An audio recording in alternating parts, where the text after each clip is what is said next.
IPS जैसे लोग इस राजस्थान सरकार में नौकरी भी की है और अन्य पदों पर भी वो सरकारी नौकरी कर रहे हैं। लेकिन पिछले 14-15 साल से वो स्कूलें बंद पड़ी है, वो छात्रावास बंद पड़ा है, लेकिन उस सामान्य सीट के ऊपर हमारी लड़ाई लड़ने वाला कोई नहीं है, हमारी बात उठाने वाला कोई नहीं है। मैं पिछले 20 साल से वहां निरंतर अनुसूचित जाति, जनजाति, ओबीसी, पिछड़ा वर्ग के लिए संघर्ष कर रहा हूं, उनके हक और अधिकार की लड़ाई लड़ रहा हूं। और अभी 2 महीने से मेरी मांग रखकर वहां लगातार धरने पर बैठा हूं। पिछला जब उपचुनाव हुआ था सरदार शहर के अंदर, तो मैं हमारे नेता हनुमान जी बेनीवाल के साथ में गांव-गांव में घूमकर उन मुद्दों को उठाया, उस छात्रावास की मांग को उठाया, बाबा सेवा सदन की मांग को उठाया, अंबेडकर की मूर्ति लगाने की मांग को उठाया, अन्य और भी बहुत सी मांगे थी जिनको मैंने उस उपचुनाव में उठाकर सरदार सर की तहसील को यह विश्वास दिलाया कि चुनाव आने से पहले मैं इन सभी मांगों को पूरा करवाऊंगा। उसके बीच में आप लोगों से वोट मांगने आऊंगा।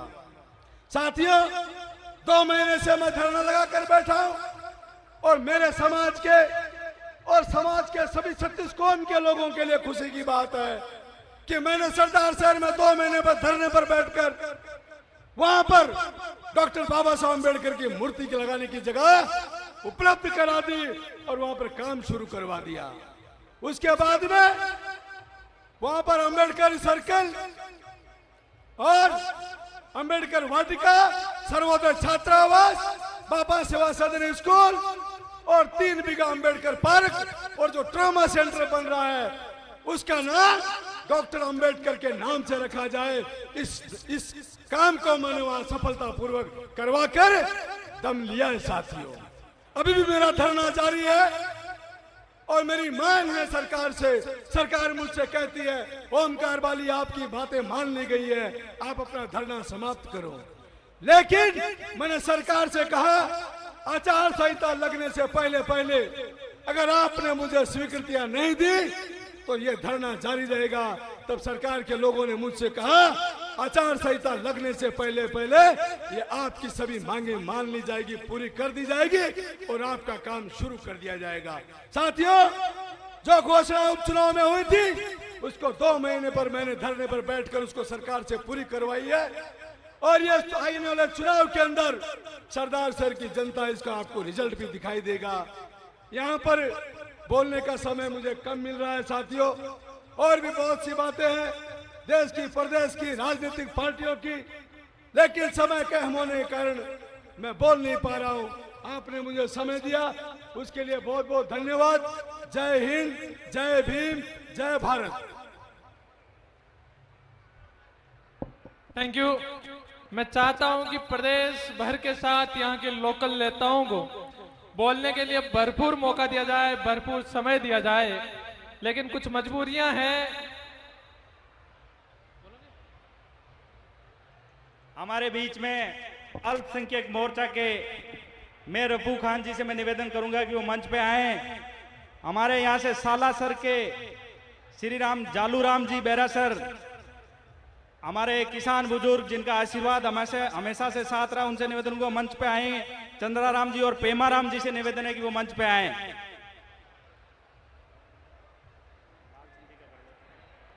Thank you.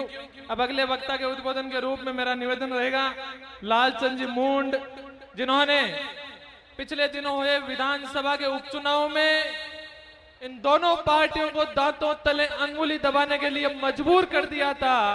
उन लालचंद जी के लिए मैं चाहूंगा कि एक बार जोरदार तालियां बजा करके आप उनका स्वागत करें और मुख्य मंच पर आए। आप अपना वक्तव्य, अपना उद्बोधन, लालचंद जी थोड़ा सा निवेदन रहेगा कि आप अपनी बात को सारगंभित करते हुए संक्षिप्त में अपनी बात रखें।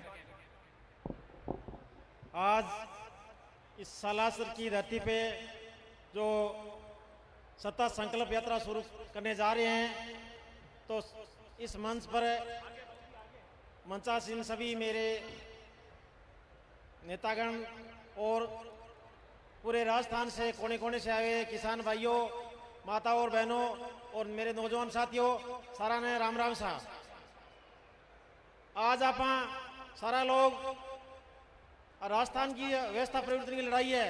ये लड़ाई के लिए सालासर बालाजी के पावन धरती पर हम शुरू करने जा रहे हैं सत्ता संकल्प यात्रा। तो मेरा तो यही कहना है कि जो आगाज आज हनुमान जी बेनीवाल करने जा रहे हैं, इस यात्रा को सफल बनाने के लिए आप पूरे राजस्थान भर में कोने कोने से प्रत्येक विधानसभा क्षेत्र में हनुमान जी आएंगे। और आने वाले 2 महीने बाद में चुनाव है, तो 5 साल से जो व्यक्ति आपके लिए संघर्ष कर रहा है, रात दिन एक कर रहा है, तो निश्चित रूप से इस संघर्ष को सफल बनाने के लिए आप आने वाले नवंबर महीने या दिसंबर में चुनाव है, तो इस चुनाव में राष्ट्रीय लोकतांत्रिक पार्टी को सत्ता की चाबी सौंप के और हनुमान जी को मुख्यमंत्री बनाना है। और आप सब लोग समझदार हैं, हमेशा जो नौजवान साथी हैं वो तो हनुमान जी का खूब सहयोग कर रहे हैं, रात दिन एक कर रहे हैं। और अब जो बड़े बुजुर्ग भी हैं, महिलाएं हैं, वो भी अपने इस काफिले में शामिल हो रही हैं। तो मैं आपसे कहना चाहता हूं, इस सालासर की धरती से जो आगाज करने जा रहे हैं, आप इसको सफल बनाएं। और मैं आने वाले नवंबर महीने में चुनाव है, तो ये आपसे विश्वास चाहता हूं कि आप आरएलपी को सत्ता सौंपें। जो किसान की, मजदूर की, गरीब की लड़ाई है वो हनुमान जी लड़ रहे हैं। अगर किसान का बेटा मुख्यमंत्री बनेगा तो निश्चित रूप से राजस्थान में बदलाव होगा। बीजेपी और कांग्रेस दोनों बारी बारी से राज कर रही है, लेकिन अपने लिए कोई नहीं कर रहा है। दोनों खुद की जेब भर रहे हैं, बीजेपी वाले, कांग्रेस वाले। अब की बार बदलाव करना है और ये आज संकल्प लेके आपको जाना है कि अब की बार परिवर्तन करके रहेंगे। आप सब लोग परिवर्तन करो और आप सब लोग बड़ी संख्या में आए हैं, तो आपसे बड़ा विश्वास है, आशा रखते हैं कि आप निश्चित रूप से परिवर्तन करोगे। इसी के साथ राम राम साहब।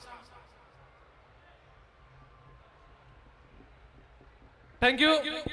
और जैसी हलचल देख करके आपको इस बात का अनुमान हो गया होगा कि अपना नेता हनुमान बेनीवाल कुछ समय बाद में अपने बीच में पहुंचने वाला है। और मैं चाहूंगा कि आपकी एनर्जी को एक बार संचय किया जाए, ये देखा जाए कि अब भी आप में हनुमान बेनीवाल को देखने के लिए, सुनने के लिए कितनी की एनर्जी बची है। मैं 2-3 जयकारे लगा करके आपकी एनर्जी को देखना चाहूंगा। हनुमान बेनीवाल जिंदाबाद, हनुमान बेनीवाल जिंदाबाद। अब अगले वक्ता के उद्बोधन के रूप में मेरा निवेदन रहेगा जेपी बांगड़वा जी से कि आप आए और अपना वक्तव्य, अपना उद्बोधन हमारे बीच में रखें। जेपी बांगड़वा जी।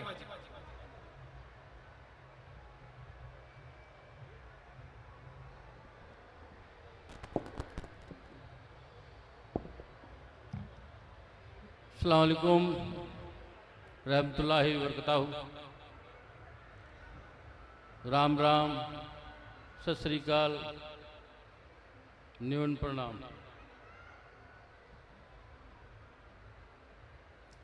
आज इस सालासर की पावन धरा पे हमारी पार्टी के सुप्रीमो हनुमान जी बेनीवाल संकल्प यात्रा जो शुरू कर रहे हैं, उसमें पधारे हुए सभी मेरे पिता तुल्य बुजुर्गों, माताएं, बहनें, नौजवान साथियों,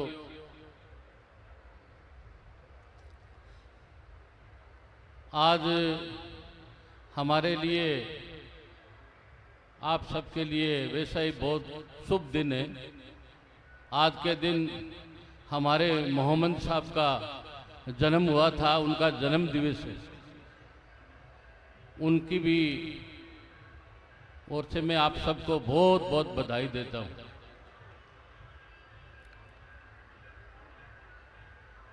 आज जितने भी लोग यहाँ आए हुए हैं, वैसे तो हमारी पार्टी की जब मीटिंग होती है तो एक हमारी पार्टी की विशेषता है कि सारी पार्टियां जितनी भी मीटिंगें करती है उनमें सब में साधन भेजती है, पैसे देती है जब लोग इकट्ठे होते हैं।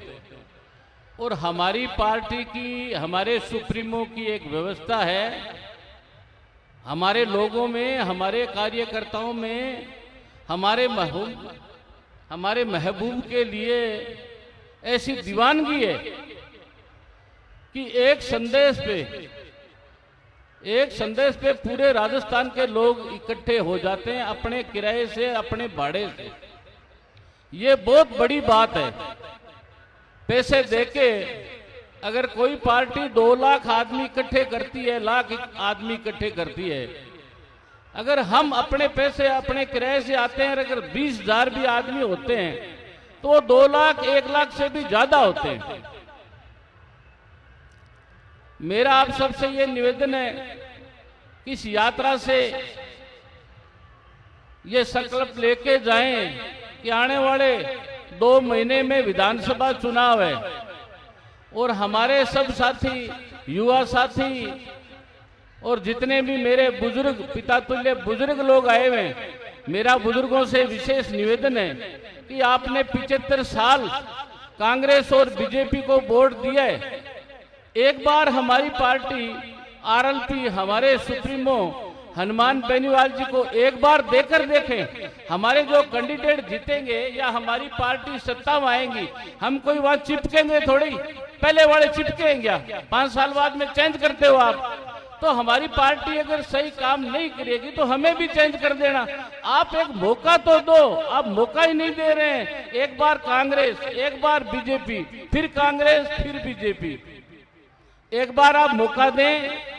हनुमान जी में बहुत ऊर्जा है, बहुत काम कराने की क्षमता है। सरकार ना होते हुए भी दिन में हजारों लोगों के काम वो करवाते हैं, करते हैं।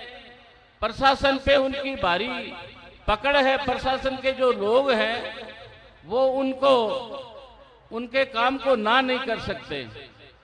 इसलिए मेरा आप सबसे निवेदन है, हाथ जोड़ करबद्ध निवेदन है कि एक बार मौका है, बहुत अच्छा मौका है। कांग्रेस में फूट है, बीजेपी में फूट है, और तीसरा अगर मोर्चा कोई राजस्थान में है तो वो आरएलपी है। तो मेरा आपसे निवेदन है कि 2 महीने बाद में जब भी चुनाव आए तो आप आरएलपी को वोट दें।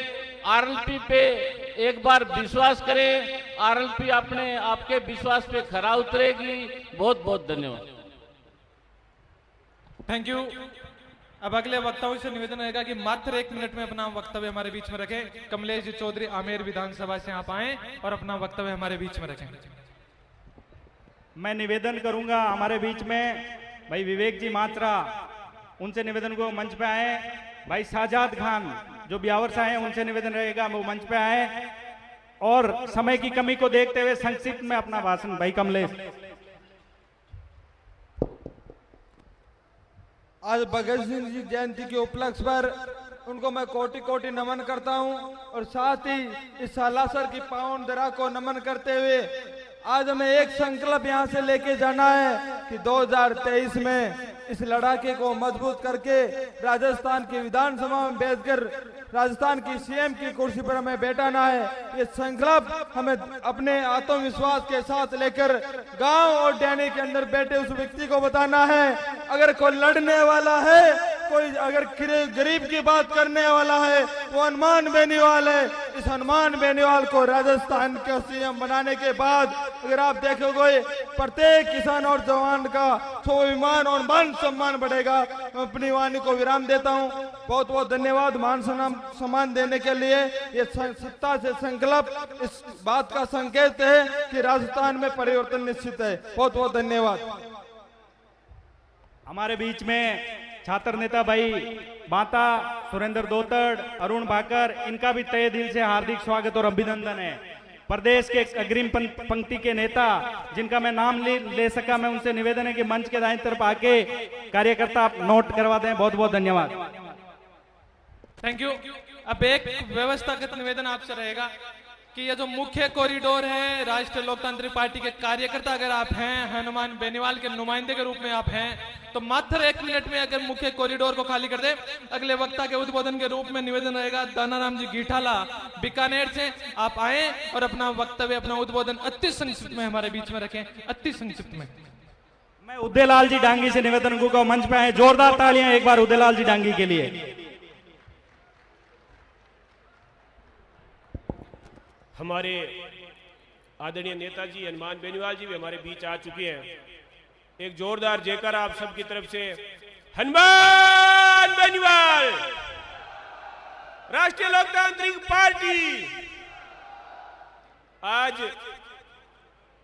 सालासर बालाजी महाराज के दर्शन करके राष्ट्रीय लोकतांत्रिक पार्टी का ये रथ प्रत्येक विधानसभा की ओर निकल रहा है। आज बड़ी संख्या के अंदर सुजानगढ़ विधानसभा से पधारे आप सभी किसान, नौजवान, महिला, युवाओं का मैं धन्यवाद देता हूं कि आपने आगाज बहुत ही शानदार किया है और निश्चित तौर पर 2023 के विधानसभा चुनाव का जब रिजल्ट आएगा तो ये रिजल्ट हमारे पक्ष के अंदर आएगा, ऐसा संकल्प आज आप सबको यहां से लेकर जाना है। मेरे भाइयों, आपको इस बात का याद रखना है कि पिछले 5 साल के दौरान जब भी किसान संकट के अंदर था, चाहे पहलवान संकट के अंदर था, चाहे दलित संकट के अंदर था, चाहे शोषित संकट के अंदर था, कोई भी आदमी अगर संकट के अंदर था, उस वक्त हनुमान बेनीवाल आपकी आवाज बनकर पूरी मजबूती के साथ आपकी पैरोकारी कर रहा था। अब समय आ गया इस कर्ज का बदला चुकाने का। हमें मजबूती के साथ बिना किसी दूसरी बात की परवाह किए बगैर हमें राष्ट्रीय लोकतांत्रिक पार्टी को 2023 के अंदर सत्ता के अंदर लेकर आना है। इस बात का संकल्प आपको यहां से लेकर जाना है। हनुमान जी हमारे बीच पधार चुके, 2-4 जानदार नारे आपको लगाने हैं। हनुमान बेनीवाल, हनुमान बेनीवाल, राष्ट्रीय लोकतांत्रिक पार्टी। बहुत बहुत धन्यवाद। और लीजिए, जिस शख्सियत का इंतजार अपन सब लोग इस सत्ता संकल्प यात्रा के शुभारंभ के लिए कर रहे थे, वो शख्सियत अपने बीच पहुंच चुकी है। हनुमान बेनीवाल जिंदाबाद, हनुमान बेनीवाल जिंदाबाद। हमारा नेता कैसा हो? गरीब, पीड़ित, शोषित, दलित, वंचितों का नेता कैसा हो? किसान का, मेरी कौम का नेता कैसा हो? राजस्थान की आवाम का नेता कैसा हो? हमारा नेता कैसा हो? हनुमान बेनीवाल, तुम संघर्ष करो। मुख्य मंच पर हनुमान जी के अलावा कोई कार्यकर्ता नहीं आए और सामने खड़े लोगों से निवेदन रहेगा, हनुमान बेनीवाल जिंदाबाद, हनुमान बेनीवाल जिंदाबाद। हनुमान बेनीवाल, तुम संघर्ष करो। हनुमान बेनीवाल, तुम संघर्ष करो। राजस्थान की आवाम का नेता कैसा हो? आज सालासर की इस सरजमी से सत्ता संकल्प परिवर्तन यात्रा का शुभारंभ बालाजी महाराज का आशीर्वाद लेकर के सालासर से शुरू होकर के संपूर्ण राजस्थान भर में गूंजेगी। मैं चाहूंगा कि एक बार जोरदार तालियां बजा करके, ऊपर हाथ करके हनुमान बेनीवाल का सालासर की सरजमी पे स्वागत किया जाए, अभिनंदन किया जाए। हनुमान बेनीवाल जिंदाबाद, हनुमान बेनीवाल जिंदाबाद।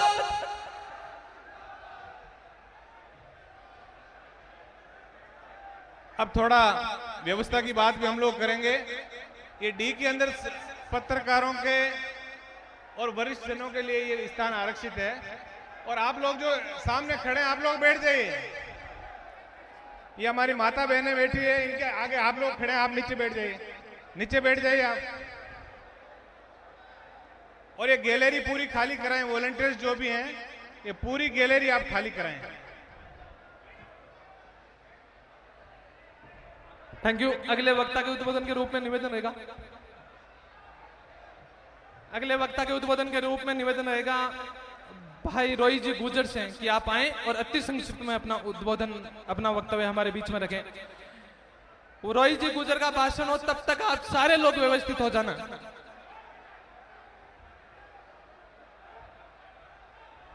एक बार जोरदार जयकारा लगाएंगे। बोले तेजाजी महाराज की, बोले देवनाथ भगवान की, बोलो सालासर बालाजी महाराज की। मंच पर विराजमान राजस्थान के नौजवानों के हृदय सम्राट, नागौर से सांसद बड़े भाई हनुमान बेनीवाल जी, राष्ट्रीय लोकतांत्रिक पार्टी के प्रदेश अध्यक्ष, भोपालगढ़ से विधायक पुखराज गर्ग जी, पूर्व मंत्री रामस्वरूप कसाड़ा जी, बड़ी बहन इंदिरा जी, वे पत्रकारी साथी, मेरे दाएं और बाएं बैठे राजस्थान के करनाई के रूप में युवा शक्ति, मैं धन्यवाद देना चाहूंगा आप सबको कि जब से राष्ट्रीय लोकतांत्रिक पार्टी का निर्माण हुआ, राजस्थान के कोने कोने से युवा चल के आते हैं। आपके इस जोश को देखकर कहना चाहता हूं कि बुलावा नहीं भेजा जाता, कि बुलावा नहीं भेजा जाता। जंगे स्वाभिमान में योद्धा खुद चल के आते हैं, युद्ध के मैदान में, युद्ध के मैदान में। इसलिए मैं तमाम साथियों से निवेदन करना चाहता हूं कि अब राजस्थान के अंदर सत्ता परिवर्तन के लिए एक किसान का बेटा हनुमान बेनीवाल गांव गांव शहर शहर ढानी निकला है। जब बद्री माफिया के खिलाफ लड़ाई हो, चाहे राजू बावरी की हत्या का प्रकरण हो, चाहे नागौर के अंदर बंजारा बस्ती को उजाड़ने का प्रयास किया, तो यही किसान का बेटा सबसे पहले आपके मान सम्मान की लड़ाई लड़ने के लिए नागौर से चल के दिल्ली ने बगावत कर ली है। नादान बुज़दिल ना समझ, लहरों ने बगावत कर ली है। हम परवाने हैं मौत से न डरने का, किसको खौफ है? रे तलवार तेरे को झुकना होगा। गर्दन ने बगावत कर ली है, गर्दन ने बगावत कर ली है। धन्यवाद। राम राम साहब। Thank you. एक व्यवस्थागत निवेदन, ये मीडिया वाली पंक्ति आप खाली कर दें। अगले वक्ता के उद्बोधन के रूप में निवेदन रहेगा राम निवास जी तेतरवाल से कि आप आए और अपना वक्तव्य, अपना उद्बोधन हमारे बीच में रखें। अति संक्षिप्त में अपना वक्तव्य हमारे बीच में रखें। बाबूलाल राम निवास जी तेतरवाल। एक बात मेरे साथ जोर से बोलेंगे। राष्ट्रीय लोकतांत्रिक पार्टी, राष्ट्रीय लोकतांत्रिक पार्टी, हनुमान बेनीवाल, हनुमान बेनीवाल, हमारा सीएम कैसा हो, हमारा सीएम कैसा हो। राष्ट्रीय लोकतांत्रिक पार्टी की सभी कार्यकर्ताओं का मैं इस सालासर की पावन धरा पर हार्दिक स्वागत और अभिनंदन करता हूं। मंच पर विराजमान हमारे आरएलपी के सुप्रीमो श्री हनुमान जी बेनीवाल साहब एवं सम्मानित मंच, जैसा कि आप सबको मालूम है कि इस सालासर की पावन धरा से राजस्थान के सत्ता परिवर्तन की एक लहर चल चुकी है, जिसका एक उदाहरण आपके सामने है। आज और जितनी इतनी बड़ी संख्या के अंदर आप लोग यहाँ पर पधारे हैं, निश्चय ही आपने निश्चय कर लिया है कि आने वाला जो समय है और जो सत्ता होगी वो राष्ट्रीय लोकतांत्रिक पार्टी के साथ में होगी और इस सत्ता पर काबिज राष्ट्रीय लोकतांत्रिक पार्टी होगी। मैं ज्यादा समय नहीं लेते हुए मैं आपसे पुनः आपका बहुत बहुत हार्दिक अभिनंदन और स्वागत करता हूं। धन्यवाद। जय हिंद, जय भारत। Thank you. अगले वक्ता के उद्बोधन के रूप में मेरा निवेदन रहेगा बाबूलाल जी कुलदीप से कि आप आए और अपना वक्तव्य, अपना उद्बोधन हमारे बीच में रखें। एक बार जोरदार तालियां बजा करके बाबूलाल जी कुलदीप का स्वागत और सम्मान। आप आए और अपना वक्तव्य, अपना उद्बोधन हमारे बीच में रखें। राष्ट्रीय लोकतांत्रिक पार्टी के एक बहुत मजबूत कार्यकर्ता के रूप में आप हैं। आज सालासर की पावन धरा हनुमान जी के मंदिर सालासर दरबार के दर्शन करके हमारे राष्ट्रीय लोकतांत्रिक पार्टी के सुप्रीमो, युवा दिलों की धड़कन, गरीब को गणेश मानकर सेवा करने वाले सतीश कौम के मसीहा, पूरे हिंदुस्तान में अगर वर्तमान में अगर सच्ची सेवा के रूप में, कार्यकर्ता के रूप में पूरे हिंदुस्तान में सतीश कौम की आवाज को उठाने वाले व्यक्ति है तो हनुमान जी बेनीवाल है। आज हमारे बीच में सुजानगढ़ विधानसभा क्षेत्र के हर व्यक्ति आज सौभाग्यशाली है कि राष्ट्रीय लोकतांत्रिक पार्टी का एक आम कार्यकर्ता बनकर जो हिंदुस्तान की 36 कौम की सेवा करने के लिए जो पिछले 20-25 साल से रात दिन सेवा कर रहे हैं, वो आज हमारे बीच में विराजमान है। और सत्ता परिवर्तन के लिए बालाजी के दर्शन करके हमारे बीच में अभी पधारे हैं हनुमान जी बेनीवाल। बालाजी की पावन धरा पर वो जो खुद मुझे ऐसा लगता है कि इनके वीर तेजाजी महाराज की और हनुमान जी और रामदेव जी की शक्ति निहित है, इसमें कोई दोहरा नहीं है। भाइयों, मैं सुजानगढ़ विधानसभा क्षेत्र की बात करूंगा। पूर्व वक्ताओं ने पूरे राजनीतिक समीकरण के बारे में और हमारे हनुमान जी बेनीवाल साहब आगे आपको पूरे विस्तार से बताएंगे। जब सुजानगढ़ विधानसभा की क्षेत्र की बात करता हूं 2018 में राष्ट्रीय लोकतांत्रिक पार्टी का गठन हनुमान जी बेनीवाल साहब के नेतृत्व में हुआ और सुजानगढ़ में 2.5 साल पहले जब उपचुनाव हुए, उपचुनाव में राष्ट्रीय लोकतांत्रिक पार्टी के कार्यकर्ता के रूप में, कैंडिडेट के रूप में सीताराम जी नाइक साहब को साहब ने कैंडिडेट उतारा और 34,000 वोट लेकर कांग्रेस और भारतीय जनता पार्टी की नींद उड़ाने का काम किया। वो हनुमान जी बेनीवाल का ही करिश्मा है। जब उपचुनाव के अंदर हमारे माननीय मुख्यमंत्री जी कल जो चुपके आए थे, मारवाड़ी में कहावत है कि चोर के पांव नहीं होते, वो चुनावी साल है और सुजानगढ़ की विधानसभा की जनता जो इन्होंने वोट दिया वो बाढ़ हो रही थी, लेकिन 28 तारीख का राष्ट्रीय लोकतांत्रिक पार्टी के जलवे की मीटिंग को देखकर उन्होंने अपना कार्यक्रम रद्द कर दिया और 27 तारीख को धीरे से 31 मिनट में आकर के बालाजी के दर्शन करके चुपचाप चले गए। ये होती है चोर के पैर नहीं होते। उन्होंने सुजानगढ़ विधानसभा के जब उपचुनाव में मैं कांग्रेस में था, कांग्रेस के कार्यकर्ता के रूप में काम करा था, उन्होंने बड़ी बड़ी बातें की थी। उन्होंने कहा था कि मैं सुजानगढ़ का 150 बेड का हॉस्पिटल जब तक नहीं बनाऊंगा सुजानगढ़ के विधानसभा क्षेत्र में पांव नहीं रखूंगा। नंबर 2, उन्होंने कहा था कि जो छापर जो पुलिया बाईपास है ये पुलिया नहीं बनेगा तब तक मैं सुजानगढ़ की विधानसभा में धरती पर पांव नहीं रखूंगा। उन्होंने कहा था कि बालिका विद्यालय जब तक सुजानगढ़ में बनकर कंप्लीट नहीं होता अशोक गहलोत सुजानगढ़ की धरती पे पैर नहीं रखेगा। कल आके गया अशोक जी गहलोत से झूठा कोई व्यक्ति कोई हो नहीं सकता। इस बात का प्रमाण है, आप मीडिया में देख लीजिए, मोबाइल में देख लीजिए। उपचुनाव में उन्होंने बरगलाकर वोट लेने का काम किया था। यह है कांग्रेस के नेता, जब कार्यकर्ता से मिल नहीं सकते, संवाद नहीं कर सकते, चुपके हेलीकॉप्टर से आए और चुपके गए। यह हनुमान जी बेनीवाल का करिश्मा। हनुमान जी बेनीवाल आपकी ताकत पूरे हिंदुस्तान और राजस्थान को दिखाना चाहते हैं, आपकी ताकत पर कि राष्ट्रीय लोकतांत्रिक पार्टी की कार्यकर्ता अगर निष्पक्ष भाव से जनता की सेवा कर सकता है तो हनुमान जी बेनीवाल ही कर सकता है। भाइयों, इन लोगों ने 2.5 साल में सुजानगढ़ के प्रशासनिक तंत्र को ले लो, इन कार्यकर्ताओं को ले लो, भ्रष्टाचार की नगरी बना के रख दिया। पानी की बात करें 10-10 दिन पानी नहीं आता, बिजली की बात करें किसानों को बिजली नहीं मिलती, लोगों को काम नहीं होते, महिलाओं की सुनवाई नहीं होती, थाने में FIR दर्ज नहीं होती, कोर्ट कचहरी में जाए,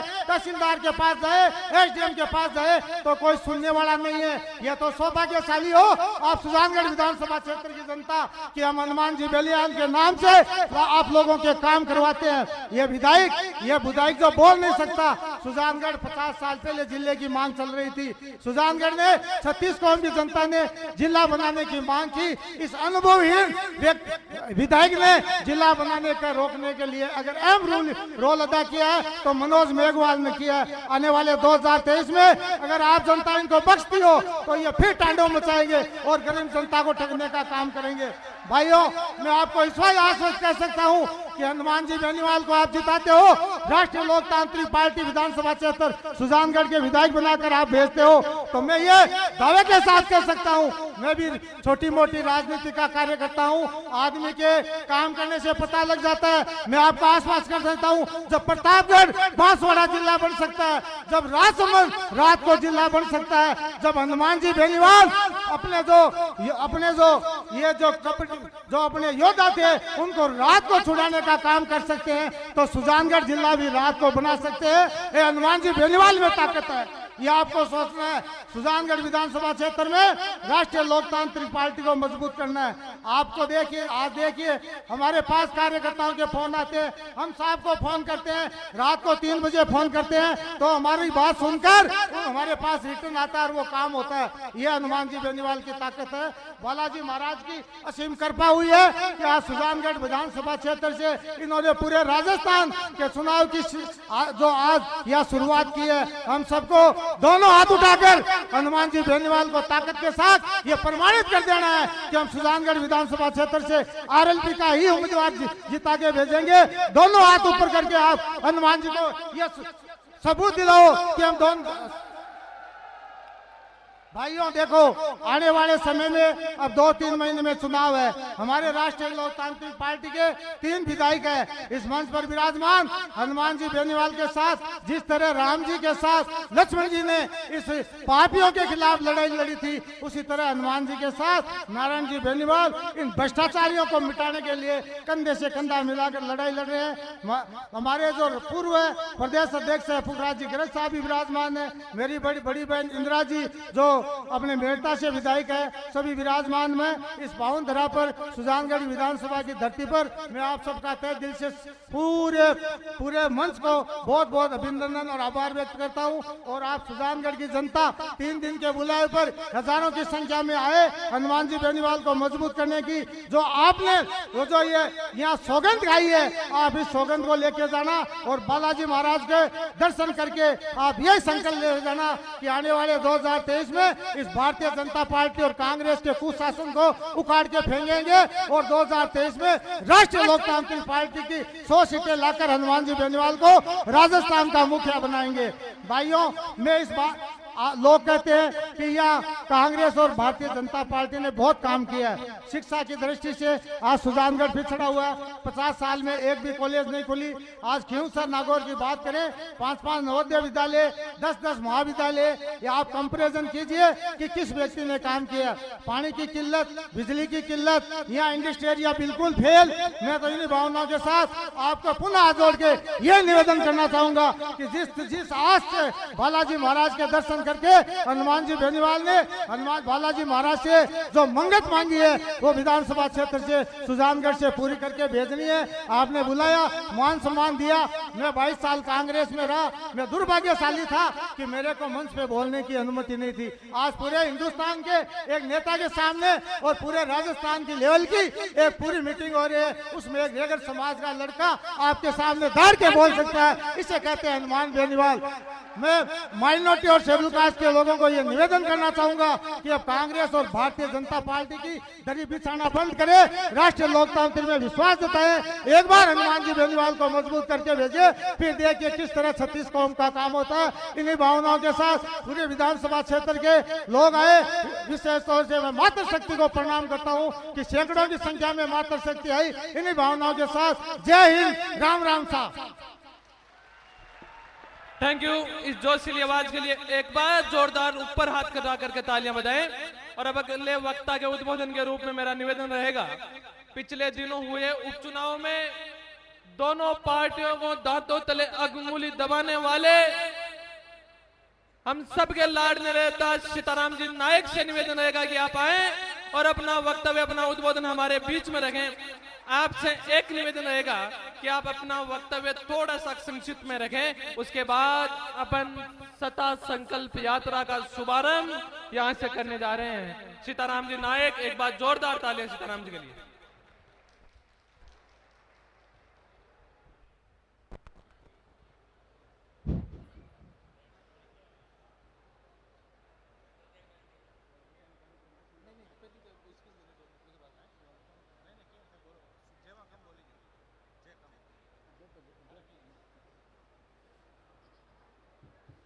भारत माता की, राष्ट्रीय लोकतांत्रिक पार्टी जिंदाबाद, राष्ट्रीय लोकतांत्रिक पार्टी जिंदाबाद, हनुमान जी बेनीवाल जिंदाबाद, बोलो वीर तेजाजी महाराज की, बोलो बालाजी महाराज की।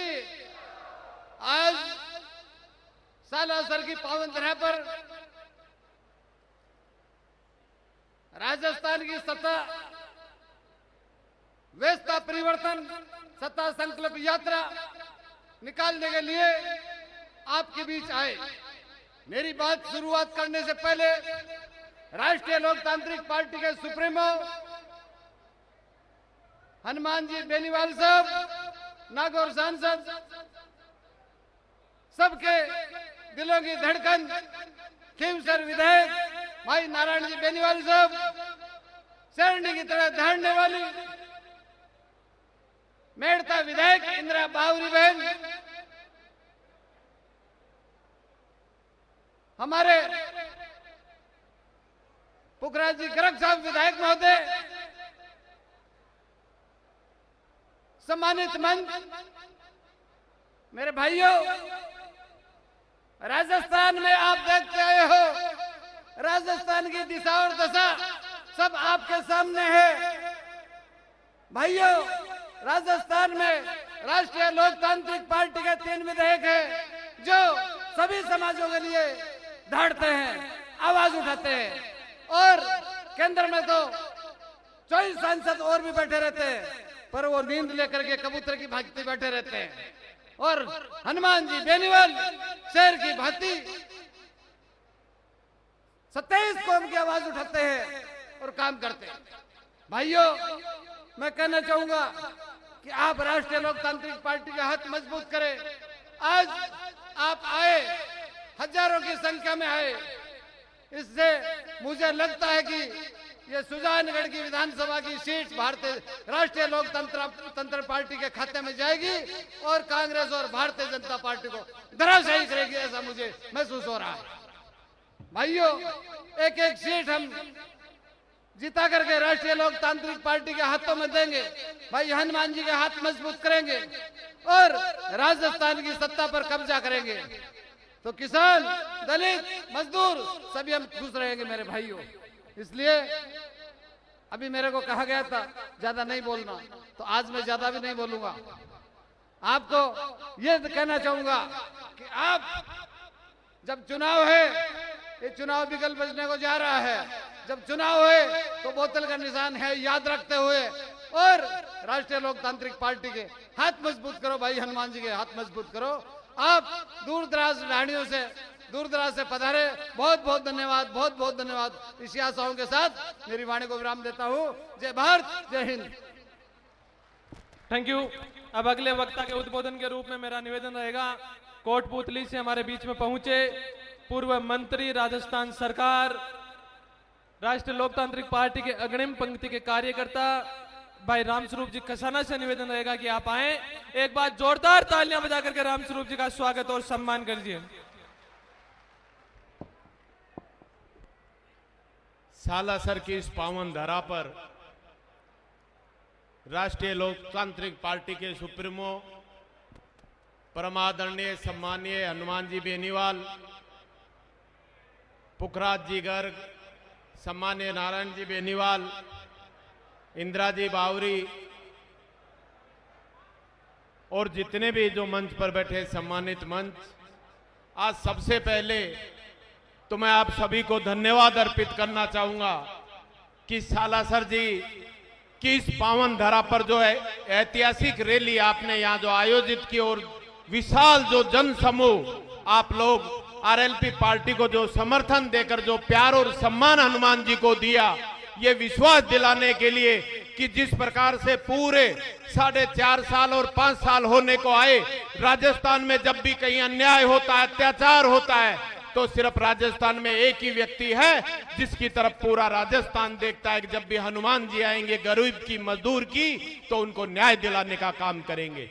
साथियों, हम सब लोग काफी लंबे समय से जो लड़ाई लड़ रहे हैं, आज हम सब ने जो सत्ता परिवर्तन यात्रा निकाली है, उसका उद्देश्य है कि गांव ढाणी के अंदर बैठे हुए प्रत्येक व्यक्ति को न्याय मिले।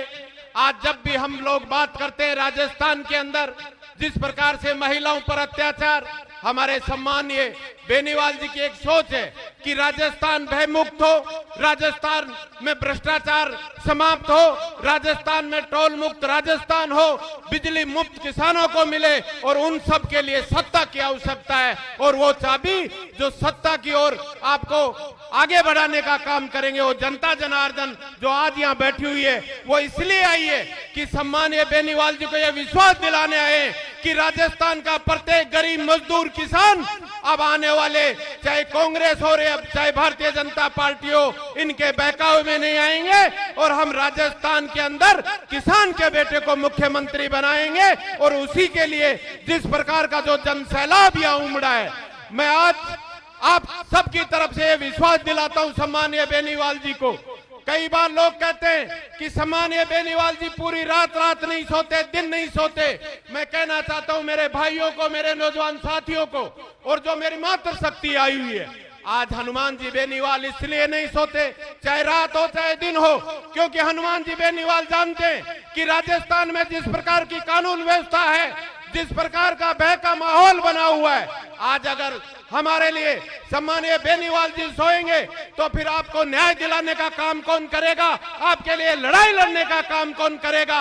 आज हम सबको ये आवश्यकता है, हम सब लोग ये विश्वास दिलाने के लिए इस पावन धरा पर आए कि आप सब लोगों की जो राजस्थान के अंदर सरकार बने और उसमें भागीदारी हो। इसके लिए आप जब भी विधानसभा के चुनाव हो और जब सिर्फ आपको एक चीज देखनी है कि बोतल का निशान हो और आपको उसके सामने वाला बटन दबाकर इस सत्ता पर कब्जा करना है ताकि हम सबको न्याय मिल सके।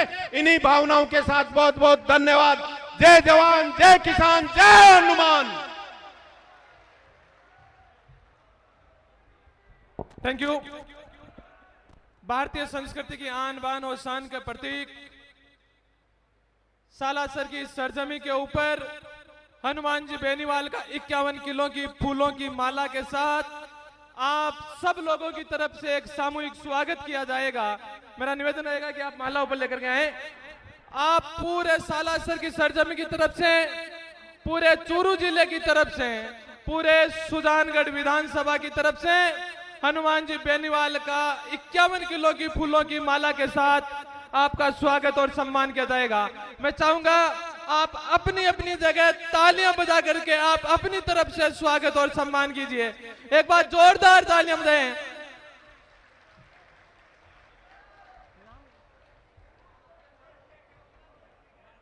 नाम दिया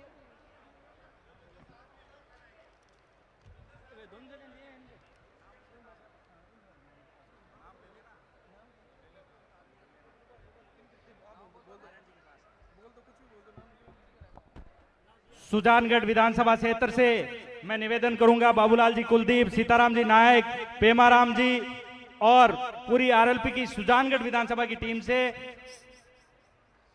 सीताराम जी, बाबूलाल जी कुलदीप, जगदीश जी दूसा, दीनदयाल जी, कालूराम जी मैरिया, मुकेश जी गोयल, डालाराम जी सुतार, धनाराम जी मेघवाल, मनीराम जी जाखड़, गौरी शंकर जी डूडी, बने सिंह जी शेखावत, तुलसीराम जी कुकना, इन सबसे निवेदन है कि नेताजी को 51 किला की माला पहनाकर स्वागत, जोरदार तालियों से स्वागत।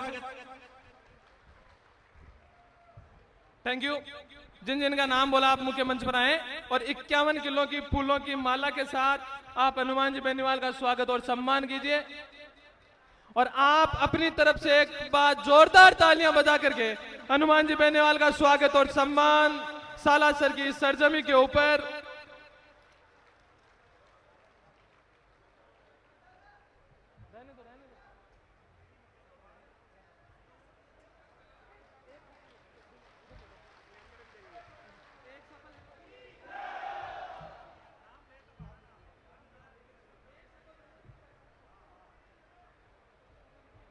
सीताराम जी और बाबूलाल जी कुलदीप से निवेदन रहेगा कि आप सामूहिक रूप से साफा पहना करके एक साफा सामूहिक रूप से पहना करके आप भाई साहब का स्वागत और सम्मान।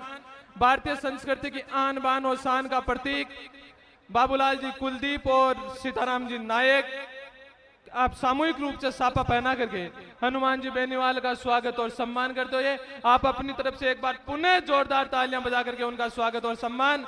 अब अगले वक्ता के उद्बोधन के रूप में मेरा निवेदन रहेगा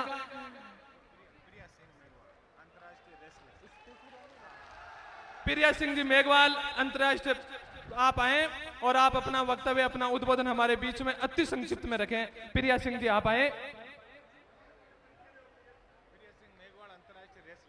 प्रिया सिंह जी मेघवाल, अंतर्राष्ट्रीय रेसलर, आप आए और आप अपना वक्तव्य, अपना उद्बोधन हमारे बीच में रखें।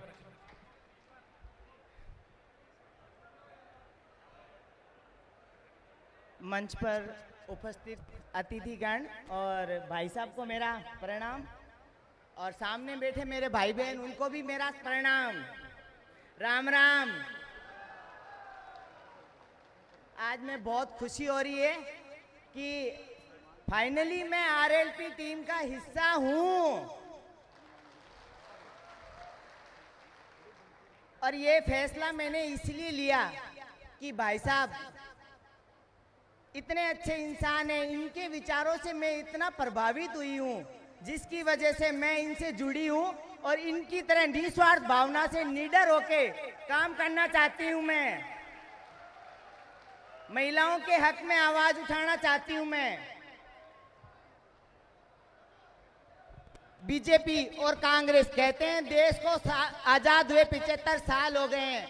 आप लोगों को भी पता है कितने आजाद हैं हम लोग।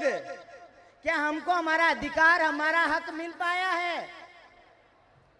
हमारा हक और अधिकार तभी हमें मिलेगा कि एक किसान का बेटा गद्दी पे बैठेगा, दुख दर्द समझेगा हम लोगों के, किसानों के, मजदूरों के, दलितों के। जब सफल होगा राजस्थान, जब भाई साहब मुख्यमंत्री बनेंगे। मेरी तरह सब संकल्प लीजिए कि इस बार का मुख्यमंत्री हनुमान बेनीवाल जी हो।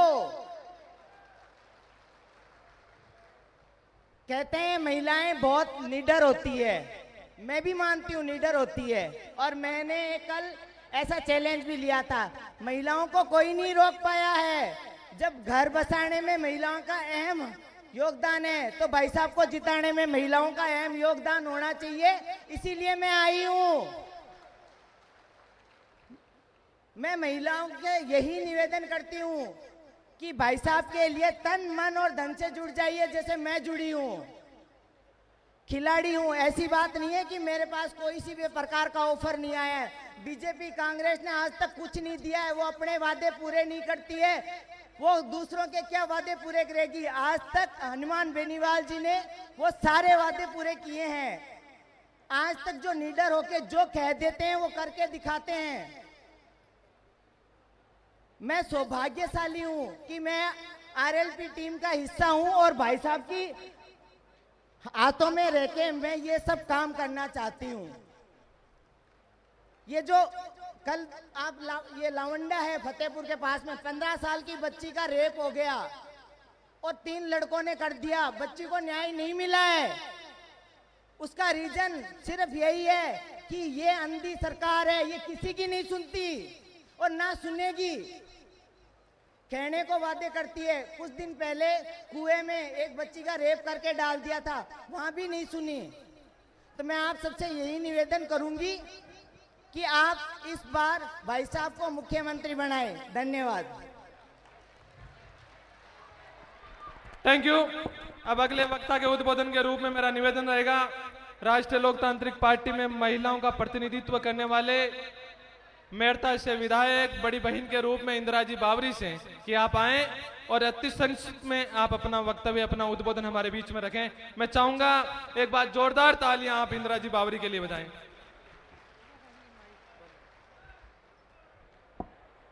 राम राम स्वाहा। आज सालासर धरती पर जो भाई साहब ने एक बड़ा प्रोग्राम किया, आप लोग सब पधारिया, आपने बहुत बहुत धन्यवाद और बहुत बहुत आपका स्वागत। मंच पर विराजमान आपके लाडला नागौर के सांसद हनुमान जी बेनीवाल साहब, भोपालगढ़ के विधायक पुखराज जी गर्ग साहब, क्यूसर से विधायक नारायण जी बेनीवाल साहब और सम्मानित मंच और सामने विराजमान हमारे पिता तुल्य बुजुर्गों, नौजवान साथियों, माता और बहनों और प्यारे बच्चों। वैसे आज आपने एक ताकत दिखाने के लिए भाई साहब ने एक बड़ी सत्ता संकल्प यात्रा की रैली निकाले, तो आप लोग ने सबने 36 कौम ने मैं हाथ जोड़ निवेदन करती हूँ कि सत्ता संकल्प यात्रा में आप लोग सब भाग ले और रैली को सफल बनाना, क्योंकि आने वाली टाइम आरएलपी पार्टी का खाता में होनी चाहिए। वैसे आज 36 कौम की बात मैं आपने बतानी चाहूँ, पहली तो मैं भी नहीं जानता, पर आज 5 साल से मैं भी देख रही हूँ, रात और दिन एक संघर्ष के अलावा और कुछ काम नहीं किया। कई लोग तो यही सोचते हैं कि सत्ता के पास जाए और अपना काम हो जाए। एक हनुमान बेनीवाल ऐसा आदमी है, हमेशा किसान, गरीब, दलित की बात सुने और आपके बीच में आवे, दुख दर्द हो जावे जब आपके बीच में आ रहा आपकी हक की अधिकारी की लड़ाई लड़े। तो मैं आप सबसे हाथ जोड़ मेरा यही निवेदन है कि आप लोग सब 36 कौम मिलकर और इस रैली को सफल बनाए। धन्यवाद। राम राम। Thank you. अब अगले वक्ता के उद्बोधन के रूप में मेरा निवेदन रहेगा, राष्ट्रीय लोकतांत्रिक पार्टी के लिए नींव के पत्थर के रूप में काम करने वाले और हनुमान जी बेनीवाल के हमेशा पीछे खड़े रहने वाले और ये सारी चाक चौबंद व्यवस्थाएं अपन सब के लिए करने वाले कीवसर से विधायक आदरणीय बड़े भाई के रूप में नारायण जी बेनीवाल से निवेदन रहेगा कि आप आए और अपना वक्तव्य, अपना उद्बोधन हमारे बीच में रखें। मैं चाहूंगा कि एक बार जोरदार तालियां नारायण जी बेनीवाल के लिए बजनी चाहिए। बालाजी महाराज की इस पावन धरा पे आज की सत्ता संकल्प रैली के अंदर मंच पे विराजमान परम आदरणीय हनुमान जी बेनीवाल साहब, हमारे पूर्व प्रदेश अध्यक्ष बड़े भाई पुखराज जी गर्ग, बहन इंदिरा जी बावरी और सम्मानित मंच, सबसे पहले तो मैं यहाँ के आयोजकों को हृदय की गहराइयों से धन्यवाद देना चाहूँगा। अभी मंच पे जो उद्घोषक के रूप में मेरे भाई काम कर रहे थे, उन्होंने बताया कि सारी व्यवस्थाएं करने वाले नींव का पत्थर, लेकिन मैं तो एक ही बात कहूँगा कि मुझे इतना प्यार ना दो दोस्तों, मैं तो कुछ भी नहीं, मैं तो कुछ भी नहीं, इतने प्यार को कैसे संभालूंगा मैं तो कुछ भी नहीं, मैं तो कुछ भी नहीं। नींव के पत्थर और हनुमान बेनीवाल जी को आज राजस्थान ही नहीं बल्कि देश की ऊंचाइयों पे पहुंचाने वाले मैं युवा साथियों को, मेरे क्रांतिकारी युवा साथियों को दिल से प्रणाम करता हूं कि आप लोगों की मेहनत, आप लोगों का जोश और आप लोगों का हनुमान जी के प्रति जो विश्वास है, उसी की बदौलत आज देश प्रदेश के अंदर हनुमान बेनीवाल जी की छवि आज पूरा देश देख रहा है। मैं चूंकि समय बहुत लंबा हो गया, 1-1:30 बजे का टाइम दिया था और वक्ता भी मेरे हिसाब से कई बाकी रह गए। मैं थोड़ी सी जो मंच पे विराजमान है उनको मैं व्यवस्था की बात में कह देता हूं, क्योंकि परिवर्तन, ये जो सत्ता संकल्प जो यात्रा है, हम लोग सत्ता का संकल्प यहां से लेके जाएं तभी परिवर्तन हम राजस्थान की व्यवस्था के अंदर कर पाएंगे। ये जो यात्रा है ये प्रत्येक विधानसभा क्षेत्र से गुजरेगी, इसलिए ज्यों ज्यों आपके विधानसभा क्षेत्र में आए आप लोगों को बोलने का मौका भी मिलेगा, आपको अपना जो टैलेंट है वो दिखाने का मौका मिलेगा। आज के इस कार्यक्रम में सबसे ज्यादा धन्यवाद मैं सीताराम जी और कुलदीप जी को दूंगा और इनकी पूरी टीम, अमृता जी और जो मंच पे सुजानगढ़ और आसपास के लोग बैठे हैं। मैं पिछले 3-4 दिन से देख रहा हूं, ये लोग रात और दिन मेहनत करके और इन्होंने बहुत सुंदर कार्यक्रम का आयोजन किया और इनसे हमें ये सीख लेके जानी है कि हनुमान बेनीवाल जी की सत्ता संकल्प यात्रा जहां भी पहुंचे, आप सबको बहुत अच्छा और सुंदर कार्यक्रम का आप लोगों को आयोजन करना है, क्योंकि राजस्थान की सड़ी गड़ी व्यवस्था को बदलने का काम हम सबको करना है और जागरण का काम हनुमान बेनीवाल ऐसा व्यक्ति है जिसने देश की 75 वर्ष की आजादी के बाद राजस्थान में सोचा कि किसान के बेटे ने नई पार्टी बनाई, उस पार्टी को मान्यता दिलाई और सड़क से लेकर सदन तक जो संघर्ष किया, आप लोग देखिए, इससे बड़ी खुशी की बात हमारे लिए हो नहीं सकती। सामने जो रथ खड़ा है, आप देखिए, आज भारतीय जनता पार्टी और कांग्रेस की सरकार और उनकी रैली की यदि बात होती तो किसी किसान के बेटे का फोटो आज तक रथों के ऊपर नहीं लगा। ये हमारे लिए सबसे गर्व की बात है कि आज किसान के बेटे का फोटो राजस्थान मांगे हनुमान, आप देख लीजिए। इस सब चीजों को हमें गौर से सोच के विश्लेषण करके और व्यवस्थाएं तभी बदली जाएगी जब किसान परिवारों के लोगों का, समाज के अंतिम छोर में बैठे व्यक्तियों का सत्ता के अंदर जब भागीदारी होगी तो हम सब मिलके राजस्थान की व्यवस्था को बदलेंगे, ऐसा मेरा मानना है। और आप सब लोगों को राजनीतिक रूप से जागना है, क्योंकि बुजुर्गों ने ठीक ही कहा है कि उठ जाग मुसाफिर भोर भई, अब नींद का चैन कहां जो सोवत है, और जो सोवत है सो खोवत है, जो जागत है सो पावत है। आपको जागृति लाके राजनीतिक रूप से और सत्ता की, राजस्थान की सत्ता के ऊपर किसान परिवार के लोगों का कब्जा करना है, तब सारी व्यवस्थाएं अपने आप सुधर जाएगी। एक बार पुनः इस कार्यक्रम के समस्त आयोजकों को, जिन्होंने प्रत्यक्ष और परोक्ष रूप से अपना योगदान देके और बहुत ही सुव्यवस्थित और सुंदर कार्यक्रम का आयोजन किया, मैं दिल की गहराइयों से और पूरी राष्ट्रीय लोकतांत्रिक पार्टी परिवार की तरफ से दिल की गहराइयों से धन्यवाद देना चाहूंगा। जय हिंद, राम राम, नमस्कार। Thank you.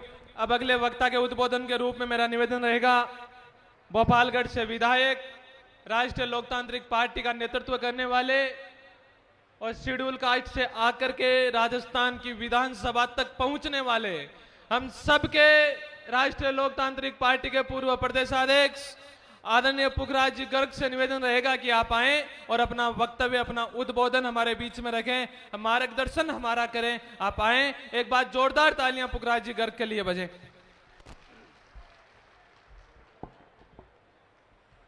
आज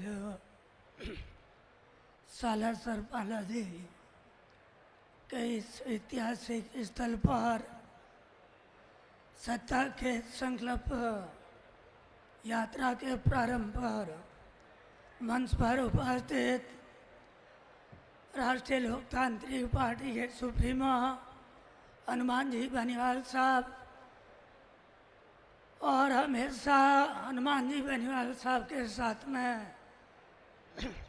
खड़े रहने वाले नारायण जी बनीवाल साहब, मेड़ता से विधायक का बहन इंदिरा जी, सम्मानित मंच और सामने उपस्थित सभी बुजुर्गों, युवा साथियों और मातृशक्ति, सभी का इस सत्ता के संकल्प यात्रा में आप सभी का अभिनंदन, सभी का स्वागत और सभी को बहुत बहुत धन्यवाद।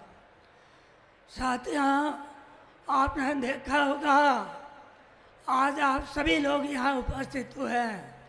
आज एक ऐतिहासिक दिन है और आप उस शख्सियत को मजबूत करने के लिए, उस शख्सियत को एक मुख्यमंत्री की कुर्सी पर देखने के लिए आप सभी लोग एक संकल्प लेने के लिए यहाँ एकत्रित हुए हैं।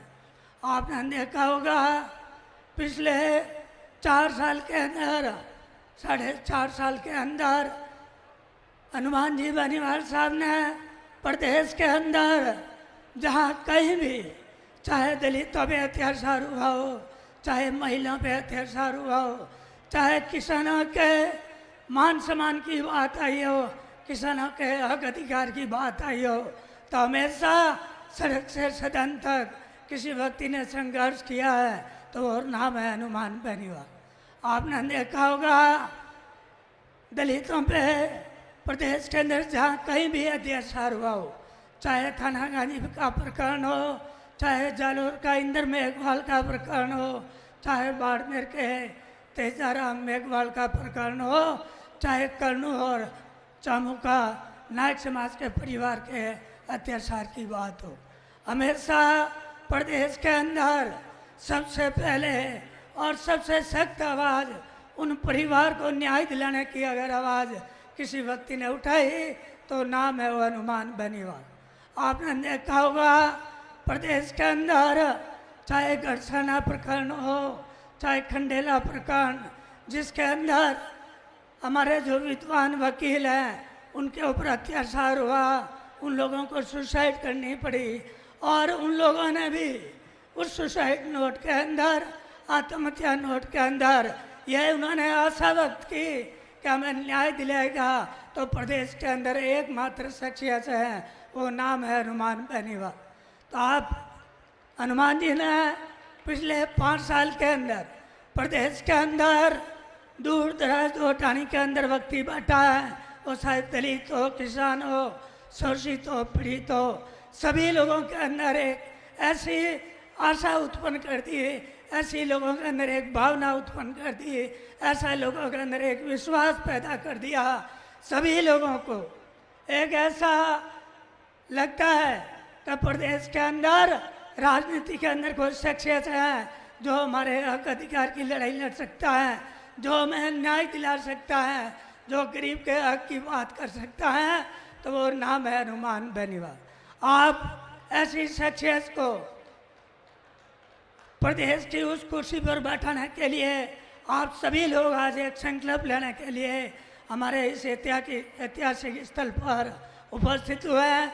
आप सभी लोग प्रदेश के अंदर राष्ट्रीय लोकतांत्रिक पार्टी ने पिछले 5 साल में हमेशा जो भी हुंकार भरी, चाहे बजरी माफिया की बात हो, चाहे विद्यार्थियों के हक की बात हो, और चाहे प्रदेश के अंदर जो भ्रष्ट व्यवस्था है उस व्यवस्था को बदलने की बात हो, तो हमेशा जो अभियान चला है, जो पार्टी ने जो एक सिद्धांत के तहत एक लक्ष्य लेकर जो काम किया है, उस पार्टी को मजबूत करने के लिए, उस पार्टी को सत्ता की चाबी सौंपने के लिए, उस शख्सियत को उस मुख्यमंत्री की कुर्सी पर बैठाने के लिए आप सभी लोग यहाँ एकत्रित हुए हैं। मेरा आप सभी से निवेदन है, आप सभी लोग सत्ता के संकल्प इस सभा के अंदर आप सभी ये संकल्प लें, आप सभी एक लक्ष्य लेकर जाएं कि आने वाले इलेक्शन के अंदर हमारे सामने एकमात्र चेहरा हनुमान जी बेनीवाल और पानी की बोतल का निशान हो, उस व्यक्ति को आप जिताएं, ताकि जिस व्यक्ति ने आपके मान सम्मान के लिए, आपके हक अधिकार के लिए, आपको न्याय दिलाने के लिए 5 साल प्रदेश के अंदर सड़क से सदन तक जो संघर्ष किया है, उस व्यक्ति को उस कुर्सी पर बैठा सकें। आप सभी लोग बहुत बड़ी तादाद में पधारे। सत्ता के संकल्प इस यात्रा के शुभारंभ पर आप सभी लोगों को पुनः बहुत बहुत धन्यवाद। आप सभी लोगों का आभार। जय हिंद, जय भारत। इससे पहले कि आप जिस शख्सियत का पिछले 4-5 घंटे से इंतजार कर रहे हैं सुनने के लिए, उससे पहले मैं थोड़ा सा धन्यवाद मंच में विराजमान, क्योंकि सबके भाषण नहीं हुए, ये थोड़ी पीड़ा मन में भी है, क्योंकि आज प्रदेश के कार्यकारिणी के सदस्य राष्ट्रीय लोकतांत्रिक पार्टी के विभिन्न विधानसभा क्षेत्रों से आए हैं, लेकिन उनका स्पीच नहीं हो पाया। तो मैं भाई विवेक जी माचरा, महेंद्र जी डोरवाल सीकर, दानाराम जी, भाई विकास पचार, उदयलाल जी डांगी, हमारे वयोवर्ध और इस उम्र में भी सबसे ज़्यादा एक्टिव रहने वाले हमारे सत्ताराम जी देवासी जी, अनिल जी बारूपाल, उमेदराम जी बेनीवाल, चोमू से हमारे लड़ाकू नेता हमारे भाई छुट्टन यादव, लालचंद जी मूंड, धर्मेंद्र जी रावत, भाई शहजाद खान और सुजानगढ़ की महिला मोर्चा जो हमेशा एक्टिव रहता है, भाई अमृता जी, हमारे मोतीराम जी बाजिया, आदिल भाई और सरदार शहर से हैं भाई ओंकार जी बाली, जेपी बांगड़वा जी, अनवर चौहान जी, राजू राम जी खोजा, भाई जेतारण से हमारे रोहित गुजर, मदन जी ढाका और पार्टी के महासचिव और हनुमान जी के साथ छात्र जीवन से कंधा मिलाकर लड़ने वाले भाई मनीष जी चौधरी, योगेश जी चार, दिलीप जी अंतरा, भाई मनुदेव जी सिंसनी, हनुमान जी भाकर, रतनलाल जी नायक और 1-2 का नाम यदि मैं भूल गया तो मुझे माफ करना, क्योंकि 3-4 दिन से लगातार कार्यक्रमों में रहते रहते कुछ हो सकता है।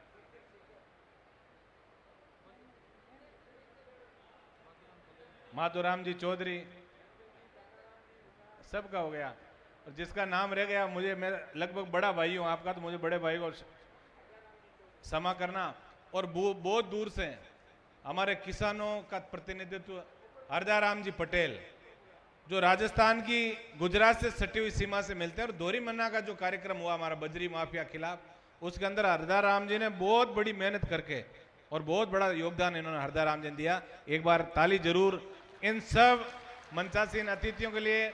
भाई हमारे बागड़िया जी बैठे हैं, इंजीनियर साहब, भाई कार्तिक डूडी और समस्त राष्ट्रीय लोकतांत्रिक पार्टी के पदाधिकारी, जिन्होंने अपने खून पसीने से सींच के इस पार्टी के जो एक बीज 2018 में हनुमान बेनीवाल जी ने लगाया, आज राजस्थान के अंदर उसको बहुत बड़ा वटवृक्ष बनाने का जिन्होंने भी काम किया, उनका मैं तहे दिल से शुक्रिया अदा करता हूं। धन्यवाद। Thank you. हनुमान जी बेनीवाल को अपन सुने, उनसे पहले 2 छोटे छोटे मान सम्मान। बाबूलाल जी कुलदीप से निवेदन रहेगा कि वो आए और सालासर बालाजी की मूर्ति हनुमान जी बेनीवाल को भेंट करके सालासर की सरजमी पे आप उनका स्वागत और सम्मान करें। बाबूलाल जी कुलदीप, आप भी अपनी तरफ से एक बार जोरदार तालियां बजा करके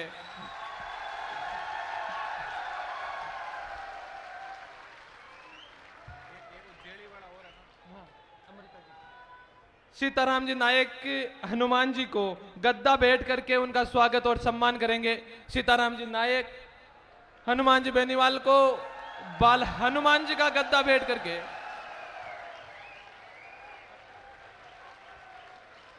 डॉक्टर अमृता जी चौधरी, आप हनुमान जी बेनीवाल को जेली बैठ करके।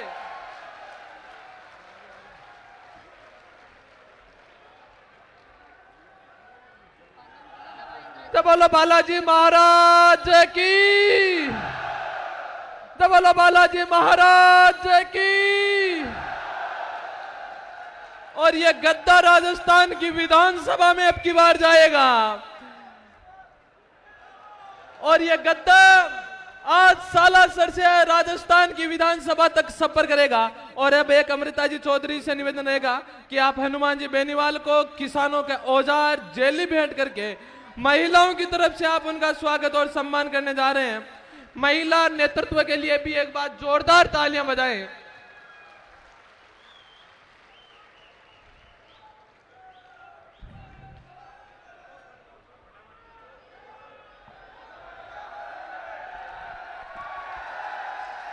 हनुमान बेनीवाल जिंदाबाद। हाँ बात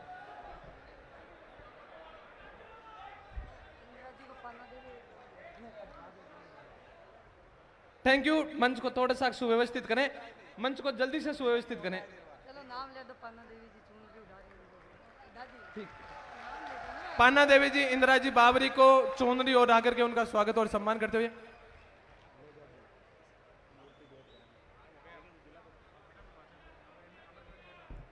थैंक यू। मंच को जल्दी से सुव्यवस्थित कर ले, 1 मिनट में मंच को सुव्यवस्थित कर ले भैया, थोड़ा सा जल्दी से।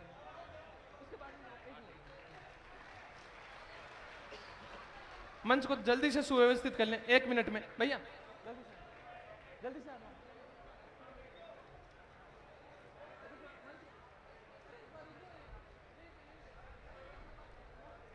गुड़ा मलानी से आने वाले हमारे वयोवृद्ध किसान नेता भाई हरदाराम जी पटेल, आप सबसे एक बार राम राम करेंगे।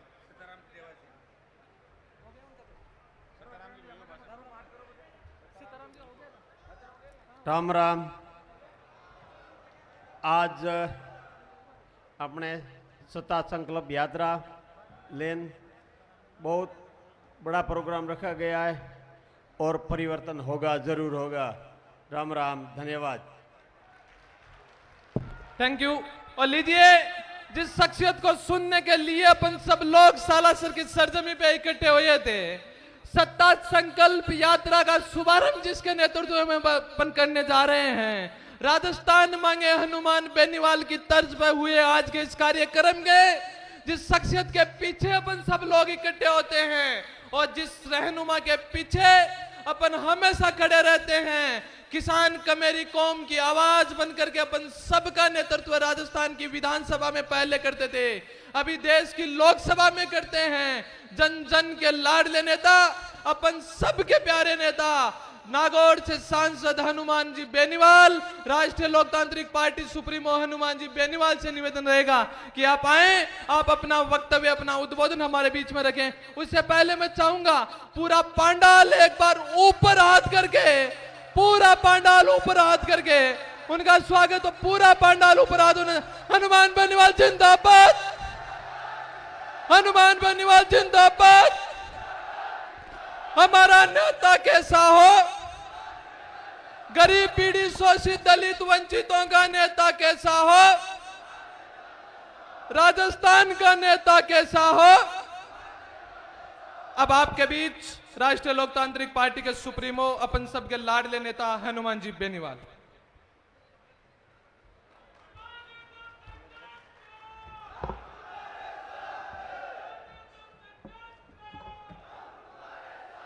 ये रखो ना।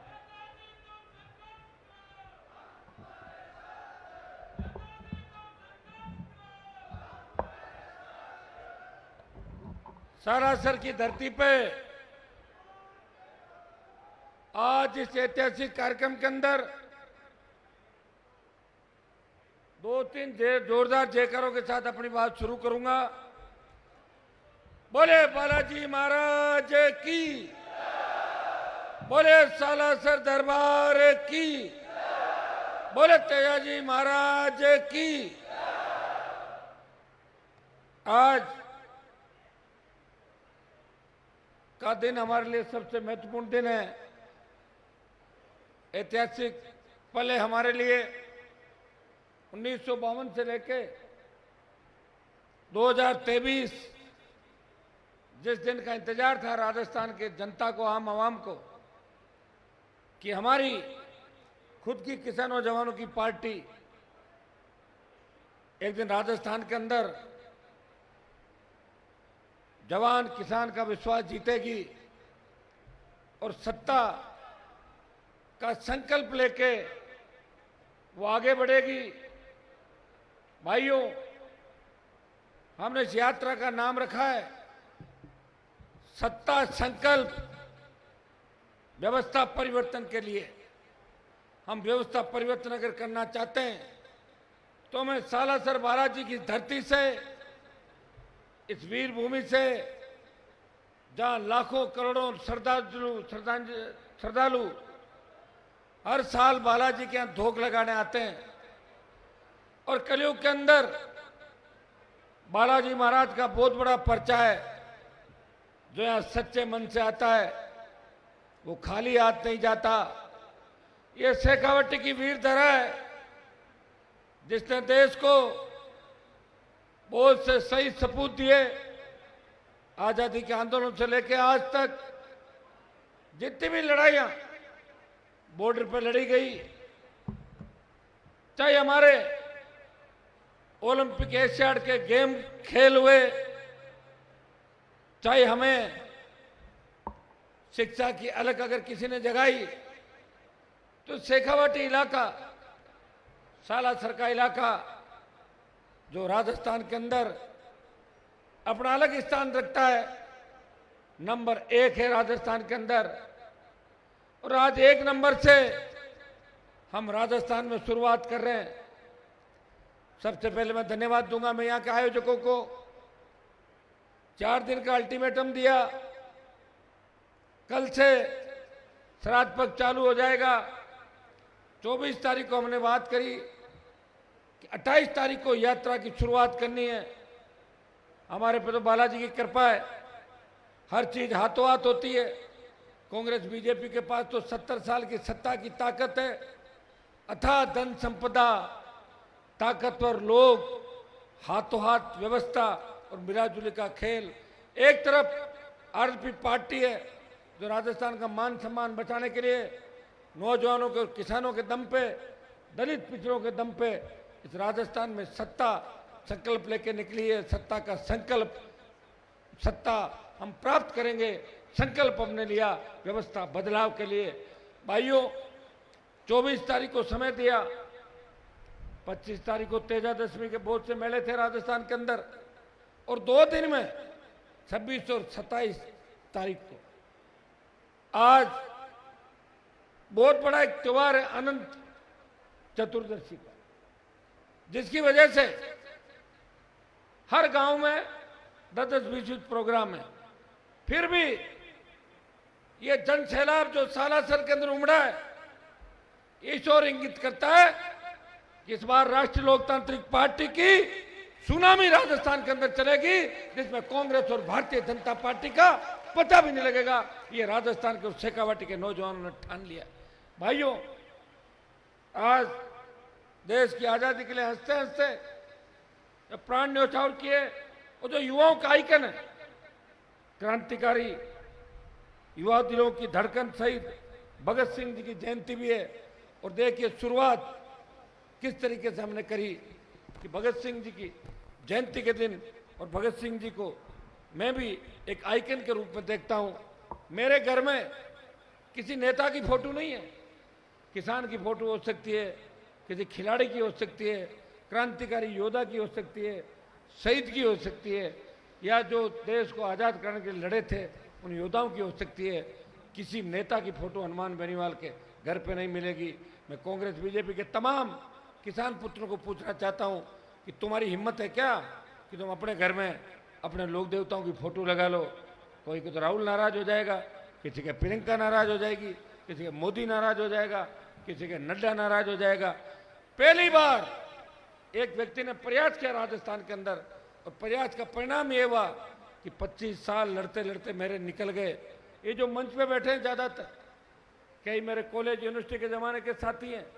ये जो टीम है, ये राजस्थान के अंदर जो नेताओं की टीम बैठी है, जिस टीम को देख के कांग्रेस और भारतीय जनता पार्टी के लोग घबरा जाते हैं, वो समीकरण बनाने लग जाते हैं। उस सीट पे अगर वो आया तो क्या होगा, अगर उस पर वो आया क्या होगा।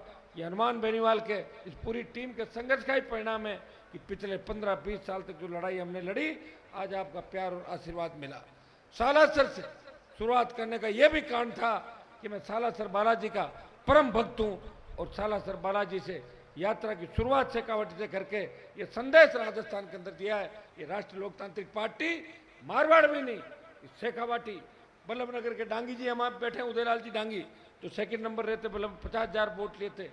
बल्लभनगर से लेके सरदार शेर लालचंद जी मुंडिया बैठे, जो आखिरी चुनाव था उपचुनाव 47,000 से ज्यादा वोट लेके साबित कर दिया कि राष्ट्रीय लोकतांत्रिक पार्टी के वोटों के अंदर जबरदस्त बढ़ोतरी हुई है।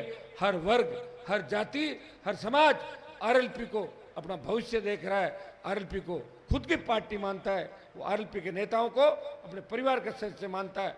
भाइयों, सुजानगढ़ उपचुनाव के अंदर आपने थोड़े से समय के अंदर 33,000 के लगभग वोट देके मेरी ताकत को और राजस्थान के अंदर बढ़ाया।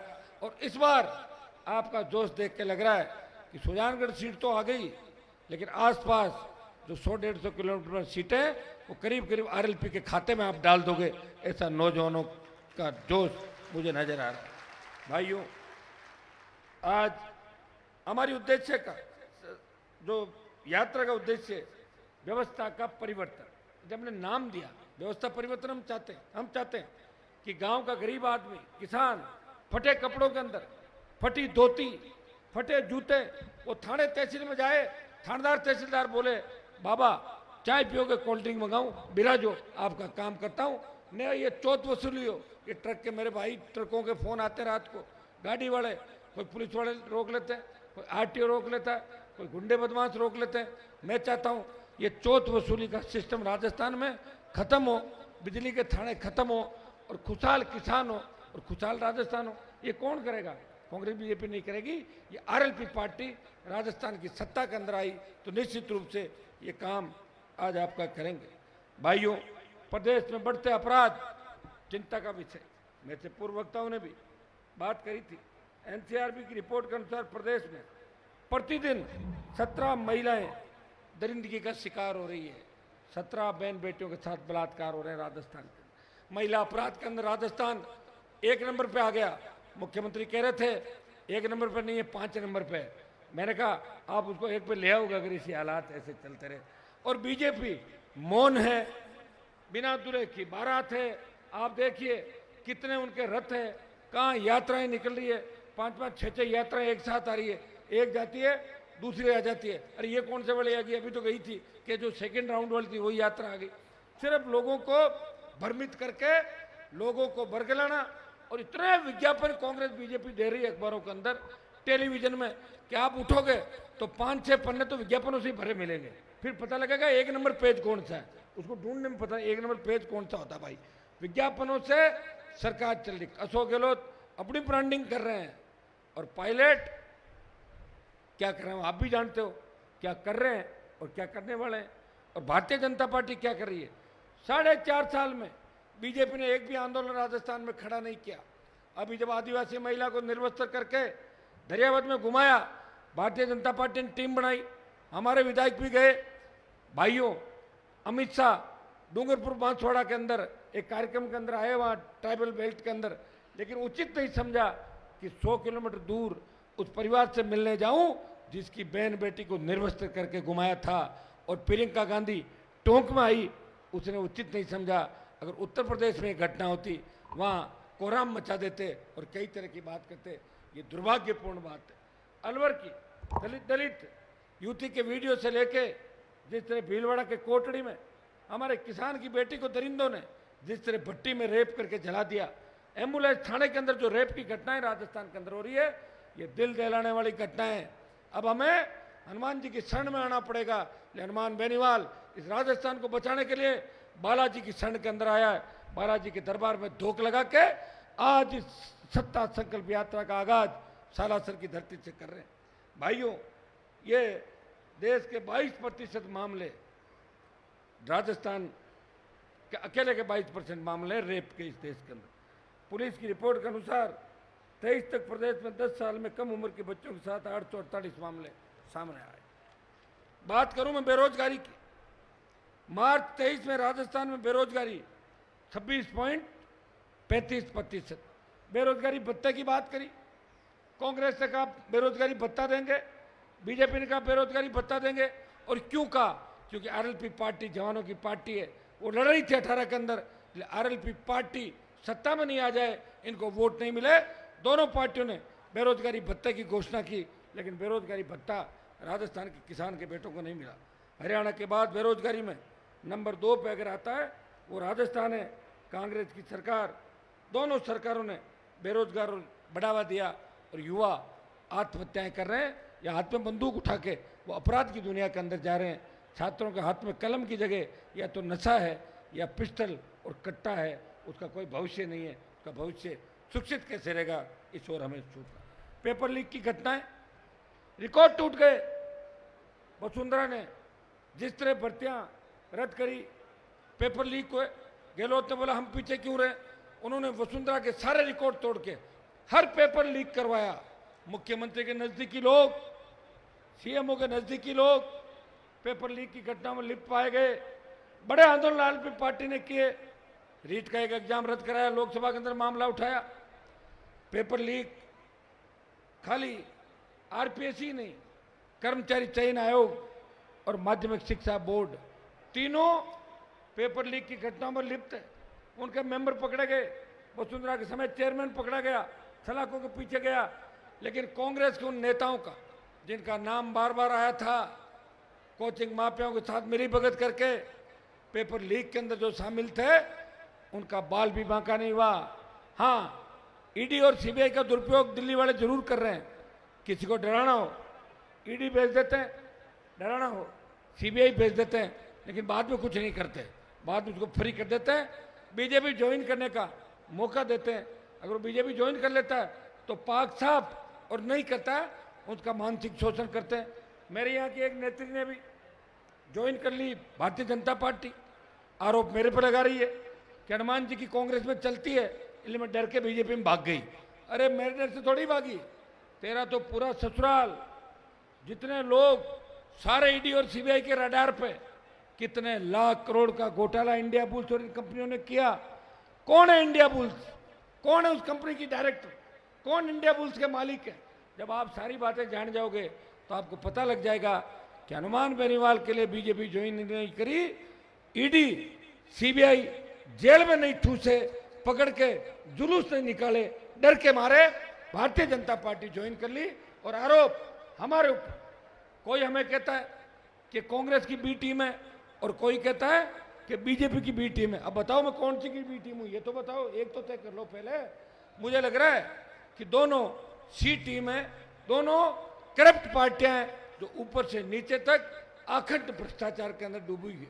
वसुंधरा गहलोत के इस गठबंधन ने राजस्थान को रसातल के अंदर डुबो दिया, गर्त में डुबा दिया। न तो युवा सुरक्षित है, न किसान सुरक्षित है। किसान आत्महत्या करा कर्जे के बोझ के तले, और नौजवान बेरोजगार से तंग आकर आत्महत्या कर रहा है। भाइयों, किसान कर्ज माफी की बात दिल्ली और जयपुर दोनों ने करी। जब नागौर के अंदर मुकार रैली करी और मंदसौर में किसानों ने बड़ा आंदोलन किया, सीने पे गोलियां खाई। उत्तर प्रदेश, गुजरात सहित पंजाब के इलाकों के अंदर किसान कर्ज माफी का आंदोलन को हवा मिली, लेकिन कर्जा माफ नहीं हुआ। राजस्थान सरकार, राहुल गांधी बोल के गए, लेकिन बीजेपी भी शामिल हो जाए। 3 लाख करोड़ अगर धन्ना सेठों का कर्जा माफ हो सकता है तो किसान का कर्जा माफ दिल्ली वाले क्यों नहीं कर रहे हैं? कर्ज माफी हमारी मांग है। और ये तीनों कृषि बिल जब आए देश के अंदर, भाइयों, उत्तर भारत में अगर किसी किसान के बेटे ने सत्ता को छोड़ा और मंत्री पद को ठोकर मार के 70 दिन सड़क पे बैठा रहा अपने किसान भाइयों के लिए, वो नागौर का सांसद था जिसने सत्ता को ठोकर मारी और आपके मान और सम्मान के लिए मोदी से टक्कर ली। मोदी से टक्कर लेना आसान नहीं है, लेकिन हनुमान बेनीवाल ने किसानों के लिए सत्ता को ठुकरा दिया। उसको पता था कि नहीं तो ईडी मेरा कुछ बिगाड़ सकती और नहीं सीबीआई कुछ बिगाड़ सकती, क्योंकि मैं ईमानदारी से काम करता हूं। काजल की कोठरी के अंदर रहते हुए कभी दाग मेरे ऊपर नहीं लगा। टोल मुक्त की बात हम कर रहे हैं, पेट्रोल डीजल की बढ़ती कीमतें, एक आप सेस लगाते हो, रोड टैक्स लगाते हो और फिर टोल टैक्स, 3 लेयर का टैक्स दे रहे। टोल टैक्स किस बात का? सालासर से कोई ट्रक रवाना होगा, अगर वो चारों महानगरों में जाके वापिस सालासर आएगा तो 30,000 रुपए का टोल उसको देना पड़ेगा, 30,000 का। अगर वो 30,000 का टोल देगा तो कैसे कमा के खाएगा? आप भी बताइए। ये जनता के ऊपर टैक्स सीधा सीधा। मोदी जी कितना बेवकूफ़ बनाओगे देश की जनता को? बेवकूफ़ बनाने के अंदर तो आपने सारे रिकॉर्ड तोड़ दिए। क्योंकि विपक्ष कमजोर है, विपक्ष की मजाक बन गई, कांग्रेस खात्मे की ओर है, इसलिए कांग्रेस को INDIA तथा कथित एक संगठन को बनाना पड़ा। एक तो कांग्रेस हुआ करती थी और एक INDIA और एक हो गया NDA। मैं दोनों में ही नहीं हूं, न मैं NDA में हूं और न INDIA के अंदर इस किसान कौम के सम्मान की लड़ाई लड़ रहा है। आपने देखा होगा कि नौजवानों के लिए जब अग्निपथ आया सेना के अंदर, अगर किसी ने बिगुल बजाया, लड़ाई लड़ी लोकसभा के अंदर, मजबूती से किसी व्यक्ति ने आपकी बात रखी और जोधपुर में 2 लाख जवानों की रैली करके मोदी को चेतावनी दी, मोदी जी हम किसान के बेटे हैं, हमारी किसान कौम ने हमारे देश की रखवाली करी। जहाँ मैं खड़ा हूँ यहाँ शेखावटी के बहुत से नौजवानों ने, हजारों नौजवानों ने भारत माता की रक्षा के लिए अपने प्राण न्यौछावर किए। और सुभाष चंद्र बोस की जो आज़ादी फौज थी आज़ादी से पहले, उसमें भी शेखावटी के वीर किसान के बेटे लड़ा के उस फौज में भी विदेशों तक संघर्ष करके आए थे। भाइयों, अग्निपथ के खिलाफ अगर देश का कोई MP सांसद बोला, लड़ाई लड़ी, वो नागौर का सांसद था जिसने आपके विश्वास को टूटने नहीं दिया। बात करें हम सशक्त लोकायुक्त की, एक मैं लोकायुक्त की रिपोर्ट पढ़ रहा था, उस रिपोर्ट के अंदर 8 से 18 10 साल में लोकायुक्त ने अपनी रिपोर्ट में कहा कि 1 दर्जन FIR अलग अलग मामलों में दर्ज होनी चाहिए मुखिया के खिलाफ। मुखिया कौन है? मुख्यमंत्री। 8 से 18 कौन रहे? गहलोत वसुंधरा। FIR दर्ज कौन करेगा? पुलिस। कैसे करेगी पुलिस FIR बताओ? अपने CM के खिलाफ वो FIR दर्ज करते हैं। इसलिए हम कहते हैं कि सशक्त लोकायुक्त राजस्थान के अंदर हो, इसको FIR दर्ज करने का अधिकार हो, जो ट्रायल चला सके, खुद मुकदमे का प्रसंज्ञान लेके और गिरफ्तारी कर सके। हम सशक्त लोकायुक्त की मांग राजस्थान के अंदर कर रहे हैं ताकि भ्रष्टाचार का खात्मा हो और मुख्यमंत्री से लेके तमाम जो लोग हैं वो इसके दायरे के अंदर आए। पारदर्शिता के साथ भर्तियां हो। जितने भी फर्जी आ गए, मैं तो इतना ही मेरा बता सकता हूँ कि हनुमान बेनीवाल अगर सत्ता के अंदर आया तो इसकी पार्टी सत्ता के अंदर आई तो मैं जितने भी फर्जी एग्जाम हुए राजस्थान के अंदर, इसमें हो सकता है कुछ भी करना पड़े। बहुत बड़े दुर्भाग्य की बात है कि एक गांव के अंदर 70 थानेदार बन गए। बन सकता है कोई ऐसा? पेपर लीक, हर पेपर आउट। कहां जाएगा मेहनत करने वाला आदमी? बताओ मुझे। हमें तो वोट की बात करके लोग डरा देते हैं। अरे साहब आप हमारे समाज के खिलाफ बोल रहे हो, अरे साहब आप ये कर रहे हो, वो कर रहे हो। हम लोग बोल नहीं पाते, लेकिन मैं आपको विश्वास दिलाता हूं कि हनुमान बेनीवाल सारी जो आपके सपने हैं उनको पूरा करेगा। भाइयों, सरकार आने के बाद आयोग बना के नौकरियां लगाने में जोर जरूर आता है, लेकिन अगर फर्जी कोई बन गए उनको निकालने में जोर नहीं आता। आराम से उनको घर भेज सकते हैं और जेल भी भेज सकते हैं। एक बार आप राष्ट्रीय लोकतांत्रिक पार्टी की सरकार बनाएं। जब गंगानगर हनुमानगढ़ के अंदर किसान आंदोलन चला, ये राज्यपाल और सब लोग बैठे, मुझे बुलाया और पहली बार हनुमानगढ़ के 200 किसान, डेलीगेशन जाता है 11-21 का, 200 किसान पंजाब के मुख्यमंत्री से मिलने गए, उनके साथ बैठे, चाय नाश्ता किया, कई लोगों ने लंच भी किया और 2 दिन तक जो इनकी मांग थी वो पूरी हुई।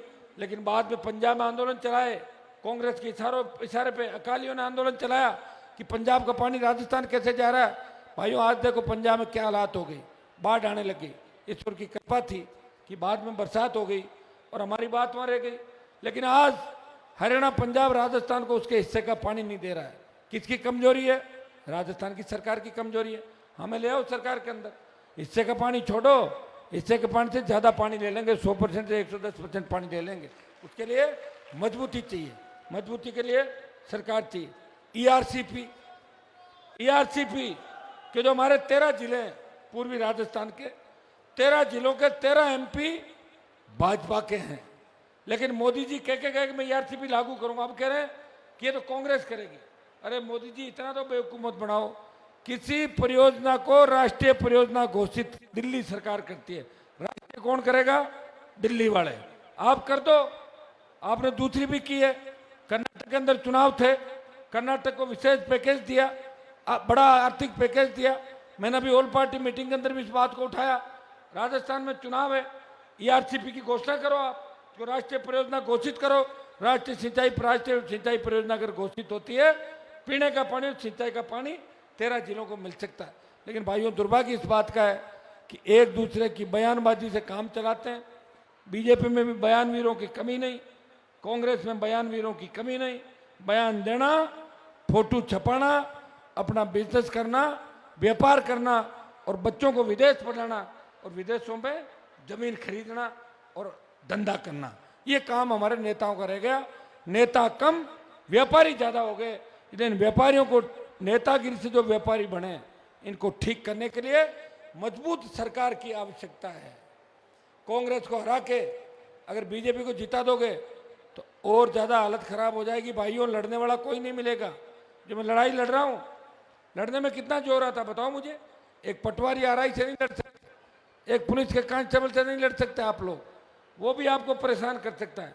हनुमान बेनीवाल, वसुंधरा, गहलोत के बेटे को हरा के गहलोत, मोदी, अमित शाह, तमाम देश और प्रदेश के उन किसान विरोधी दूसरी ताकतें, सामंती ताकतें, बड़े बड़े अपराधी जिनके नाम से शेखावटी कामता था, बड़े बड़े हार्डकोर क्रिमिनल जिनके नाम लेने से नेता डरते थे, उनको भी अगर उनके अंजाम तक पहुंचाया। और नागौर के सांसद ने आपके लिए लड़ाई लड़ी, उसी का परिणाम है कि काफी गंदगी साफ हो गई।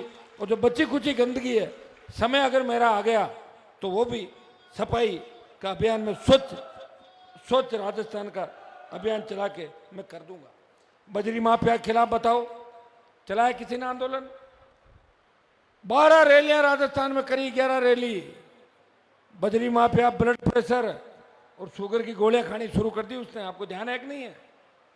कब जेल चला जाऊं, कब क्या हो जाए। मैंने प्रयास किया कि मैं लड़ाई लड़ूं और माधुरी लड़ाई नहीं लड़ता। ईडी दफ्तर के घेराव की एक बात हमने करी थी, कागज हमारे पास आ गए।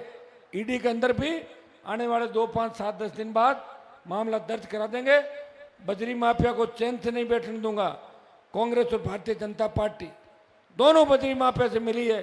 हमारा गरीब व्यक्ति अगर कोई घर बनाने के लिए रेत और बजरी लाता है, उसमें भी 5 लाख, 2 लाख, 2.5 लाख, 1.25 लाख का जुर्माना, ट्रैक्टर जब्त कर लेते हैं। जिस तरह का तांडव बजरी माफिया ने मचाया, टोंक से लेके हर जगह जिस तरह हत्याएं किसान के बेटों की और हमारे जनप्रतिनिधि मौन रहे, इससे ज्यादा विडंबना नहीं हो सकती। मैं विश्वास दिलाता हूं, आने वाला समय आपका है।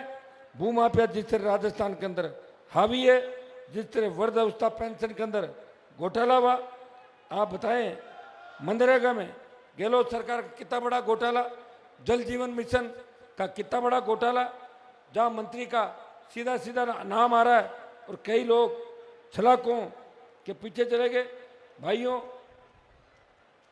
मैं आपको विश्वास दिलाता हूं कि आने वाला समय आपका है, आप मजबूत रहें। और ये सत्ता संकल्प जो यात्रा है, आप अपनी मजबूती इसी चीज से देख लें कि अगर आपने हमारे अल्पसंख्यक भाइयों को और शेड्यूल कास्ट के भाइयों को साथ ले लिया, किसान, SC, ST, OBC साथ आ गया, तो राजस्थान की सत्ता पर आपका कब्जा होगा। देखिए, मोदी ने अभी चुनावी साल के अंदर अचानक पार्लियामेंट बुलाई, पूरे देश में मैसेज गया, सारे MP परेशान, अरे एकदम चुनाव तो नहीं हो रहे, MLA परेशान हो गए, चुनाव नहीं करा दे हाथों हाथ। मैं कहता था हाथों हाथ नहीं करा सकते भाई, संविधान है। और दिया क्या? 33% महिलाओं को आरक्षण, वो भी कब? जनगणना, उसके बाद जो आपका डिलिमिटेशन, फ्री जेट 26 तक, 2026 तक नया डिलिमिटेशन होगा, उसके बाद आरक्षण देंगे। तो अभी क्या किसने बुलाई लोकसभा? तो बाद में ही कर लेते आप लोग। आपने सब एक सगुफा छोड़ा इस देश के अंदर बरगलाने के लिए कि पता नहीं क्या आपने कर दिया, क्या नहीं कर दिया। मोदी जी, आपको अगर महिलाओं की चिंता होती तो किसान की पहलवान बेटियां, जिसको आपके सांसद ने जिनके साथ छेड़खानी करी, वो जंतर मंतर पे धरने पे लंबे समय तक बैठी थी, कोई नहीं गया था। देश का पहला सांसद उन बेटियों की इज्जत मान सम्मान के लिए गया नागौर का सांसद था, लोकसभा के अंदर भी उस चीज को पुरजोर तरीके से उठाया, नागौर के सांसद ने उठाया। दलितों पर बढ़ते अत्याचार राजस्थान के अंदर, जिस तरह अपराध की घटनाएं राजस्थान में हुई, विशेष राज्य का दर्जा देने की अगर किसी ने बात करी, राजस्थान को नए राजस्थान के निर्माण की बात करी, स्टेट के अंदर जब कांग्रेस बीजेपी ने हाथ मिला लिया, जब महेश जोशी पे भ्रष्टाचार के आरोप लगे, इनके दूसरे मंत्रियों पे भ्रष्टाचार के आरोप लगे, हमारे जिले में एक हमारे समाज के विधायक के भाई ने, परिवार ने जब कत्ल किया एक दूसरे हमारे समाज के लड़के का, कौन आया सड़क पे बताओ मुझे? कोई नहीं आएगा। एक हनुमान बेनीवाल है, जहां आपको लग जाए कि सब तरह से थक चुके हैं, अब कौन सहारा बनेगा, तब कहते हैं चलो हनुमान जी के पास। अकेला व्यक्ति हूं, अशोक गहलोत से लड़ रहा हूं, और कोटपुतली जो कसना जी हमारे रामस्वरूप जी बैठे हैं, कोटपुतली के बाद शुरू होती है हरियाणा और दिल्ली, उसके बाद मोदी से लड़ाई शुरू हो जाती है। गहलोत से और मोदी से, दोनों से लड़ रहा हूं। प्रयास यही कर रहा हूं कि जो मेरे पास आए वो खाली हाथ नहीं जाए, उसका काम हो। और मुझे इस बात की खुशी है कि मैंने राजस्थान को जगह दिया। अब जो बड़े बड़े घराने और वंशवाद की राजनीति करते थे, उनकी दुकानें बंद कर दी राजस्थान में। हर जगह नए बच्चे आगे बढ़ गए, हर जगह नए बच्चे मजबूती के साथ संघर्ष कर रहे हैं, लड़ाई कर रहे हैं। आज तो राष्ट्रीय लोकतांत्रिक पार्टी राजस्थान की इतनी बड़ी ताकत बन गई कि जरा सी भी बात होती है तो राजस्थान के किसी भी कोने के अंदर आरएलपी के 50 जवान आ जाते हैं कि आरएलपी वाला आगे, प्रशासन पीछे हो जाता है। ये आरएलपी का जो झंडा है, जिस तरह लाल झंडा दिखाने से रेल रुक जाती है, इस झंडे को आगे कर दो, सरकार पीछे चली जाती है। आरएलपी के झंडे के अंदर वो ताकत है। भाइयों, हरियाणा उत्तर प्रदेश के बहुत से ठग यहाँ आते थे, बहुत से ठग आएंगे। कल मुझे कोई कह रहा था कि 2 दिन पहले सीकर में कोई कार्यक्रम हुआ, नाचने वाले, गाने वाले, पता नहीं किन किन लोगों को ले आए और वहां से भीड़ लेकर आ गए महिलाओं की। उनको कह दिया कि तुम्हें खाटू श्याम जी के दर्शन कराएंगे, तुम्हें सालासर दर्शन कराएंगे। अरे उन्होंने कहा हमें कहाँ लेके आ गए? बोले हमारा तो काम ही यही है, हमने 70 साल यही धंधा किया, तो अब भी यही करेंगे, आखिर है तो वही लोग ना। तो भाइयों, इस चीज का भी ध्यान रखना। अगर कोई आ भी जाए कोई दिक्कत नहीं, गाड़ी में टंकी फुल करा लो और पिछवाड़े पर लाद दो, वापस भाग जाएंगे हरियाणा। ये काम अपने को करना, क्योंकि पहले उन लोगों ने हमें बहुत बेवकूफ़ बनाया, बड़ी मुश्किल से मैंने पीछा छुड़ाया उनका। आप ध्यान रखना इस बात का। ये समझ लो कि आपको आजाद करा दिया उन ठगों से, उन बेईमानों से, जो किसान के बेटों की हत्या करने वाली सरकार के अंदर पार्टनर बन के बैठे हैं। उन माफियाओं से इस राजस्थान को मुक्त करा दिया। और ये सारे बदमाश जो देश के, जो किसान विरोधी है, चोला किसान का पहन रखा है, नारा कोई सा लगाएंगे, सौदा कहीं करेंगे। ये राजस्थान, यूपी, दिल्ली के हालात जो बने, कौन जिम्मेदार है इसके लिए? कहाँ तो हमारे 5-5 मुख्यमंत्री होते थे, एक भी सीएम नहीं है। और ये मोदी का पहला मंत्रिमंडल है जिसमें मजबूत एक भी मंत्री हमारा नहीं है। इसे देख के अंदाज लगा लो कि इनकी कथनी और करनी के अंदर अंतर है। कोई नड्डा जी मिलेगा, कोई चड्डा जी मिलेगा, कोई दूसरा मिलेगा। हमें हमारे लोग चाहिए, और हमारे लोग इस भारतीय जनता पार्टी के अंदर नहीं है। और कांग्रेस के जिसको विधायक आपने बनाया, सुजानगढ़ जिला बनाओ का संघर्ष आप लोगों ने किया, मैं आपके साथ था, अब भी साथ हूं। इतना ही विश्वास आपको दिला सकता हूं कि मैं जो कहता हूं करता हूं। ये मेरा प्रयास हमेशा रहा है। सुजानगढ़ के अंदर आपने बहुत मजबूती मुझे दी, और हर आंदोलन में सुजानगढ़ सालासर के जवान, शेखावटी के जवान मुझे नई ऊर्जा देते हैं, पूरी ताकत के साथ लगे। मैं आप सबको धन्यवाद देता हूं। और मंचासीन मेरे तीनों विधायक, प्रधान, हमारे संसदीय सचिव और सारे जिलों से आए हुए, बाड़मेर से लेकर भरतपुर तक जो पूरी टीम आई है, हमारा पूरा आरएलपी का परिवार है। कुछ लोग आज यहाँ बोलने से वंचित रह गए, क्योंकि 6-7 बज रही थी। मैंने कहा कि 1-1.5 घंटा और बोल लिए तो फिर कुछ मिलने वाला नहीं, बचेंगे नहीं कोई। तो मैंने कहा एक बार जो सुनने के लिए एक बार बात करें। अब ये सत्ता संकल्प यात्रा इस राजस्थान के प्रत्येक विधानसभा क्षेत्र में चलेगी। एक संदेश आपको देना चाहूँगा कि हम सब मिलकर, लोकल व्यक्ति है उसको ज़्यादा मौका दें उस कॉन्स्टिट्यूंसी के अंदर, ताकि लोगों को अच्छा लगे। नहीं तो ऐसा लगेगा कि हमारे वालों को तो नंबर नहीं आया, हम आए संख्या के लिए और भाषण दूसरे दे गए। इस बात का भी हमें ध्यान रखना है। नौजवानों को एक बात ये भी कहना चाहूँगा कि खाली भाषण से कुछ भी नहीं होता। भाषण तो कई लोग एक एक डेढ़ डेढ़ घंटा दे देते हैं, तो भाषण से कोई एमएलए एमपी थोड़ा ही बनता है। भाषण के साथ साथ काम भी करना पड़ता है। मायावती को भाषण देते देखा क्या कभी? वो 4 लाइन पढ़ती है और मुख्यमंत्री रही, यूपी की रही कि नहीं रही। आज भी उसका मन होता तो लोगों से मिलती है, नहीं मिलती। लोग लाइन लगा खड़े रहते हैं उसके सामने, क्योंकि उसके पास वोट की ताकत है। वो देश और प्रदेश के अंदर जहां आह्वान कर दे 2-5%, 10% वोटों को एकदम से घुमा देती है। तो जिसके पास वोट की ताकत होती है वो अपने आप मजबूत हो जाता है। और मुझे पता है कि राजस्थान के अंदर जो ताकत आप लोगों ने मुझे दी है, मैं विश्वास दिलाता हूँ कि वीर तेजाजी महाराज के आदर्शों में चलते हुए मैं आपको धोखा नहीं दूंगा। किसान कौम का सत्ता पे कब्जा हो। मैंने तो 2018 के अंदर मेरी पार्टी को कुर्बान कर दिया था। कहीं नहीं लड़ाया, यहाँ भी मत लड़ाओ, यहाँ भी मत लड़ाओ। किसी ने रात को कहा मेरे मामा जी हो, किसी ने कह दिया आप मेरे चाचा लगते हो, किसी ने कुछ कह दिया, किसी ने पैरों का हाथ डाल दिया। बताओ शर्म नहीं रही लोगों की? हनुमान बेनीवाल दिलेर व्यक्ति है, जो इसके घर आया उसका अपमान नहीं किया, उसे खाली हाथ नहीं लौटाया। इसकी वजह से ये 3 विधायक है, नहीं तो 15 विधायक इस अग्रिम पंक्ति में 18 के अंदर मिलते। भाइयों, मैं तो लड़ ली 5 साल की लड़ाई, देख भी लिया, लेकिन अब की बार मैं तमाम भाइयों को कहना चाहूँगा, सुजानगढ़ के अंदर भी उपचुनाव हुआ तो मेरे कई छोटे भाई कह रहे थे कि हनुमान जी अब की बार तो मास्टर जी चले गए, हमारा मन उनके बेटे के साथ है और उनके साथ जो ट्रेजिडी हुई, अब की बार आप तंग मत करो। 23 में सारे एक साथ जुड़ जाएंगे। उन सब छोटे भाइयों को आह्वान करता हूँ, ये मेरी लड़ाई मेरी नहीं है, ये तुम्हारे लिए लड़ रहा हूँ। अगर मेरे से पहले लोग लड़ जाते, मुझे लड़ाई करने की आवश्यकता नहीं थी। मुझे मैं आया और कोई झंडा अगर मजबूत मिला होता राजस्थान के अंदर, मैं उसी झंडे को पकड़ के गांव गांव ढानी ढानी चला जाता।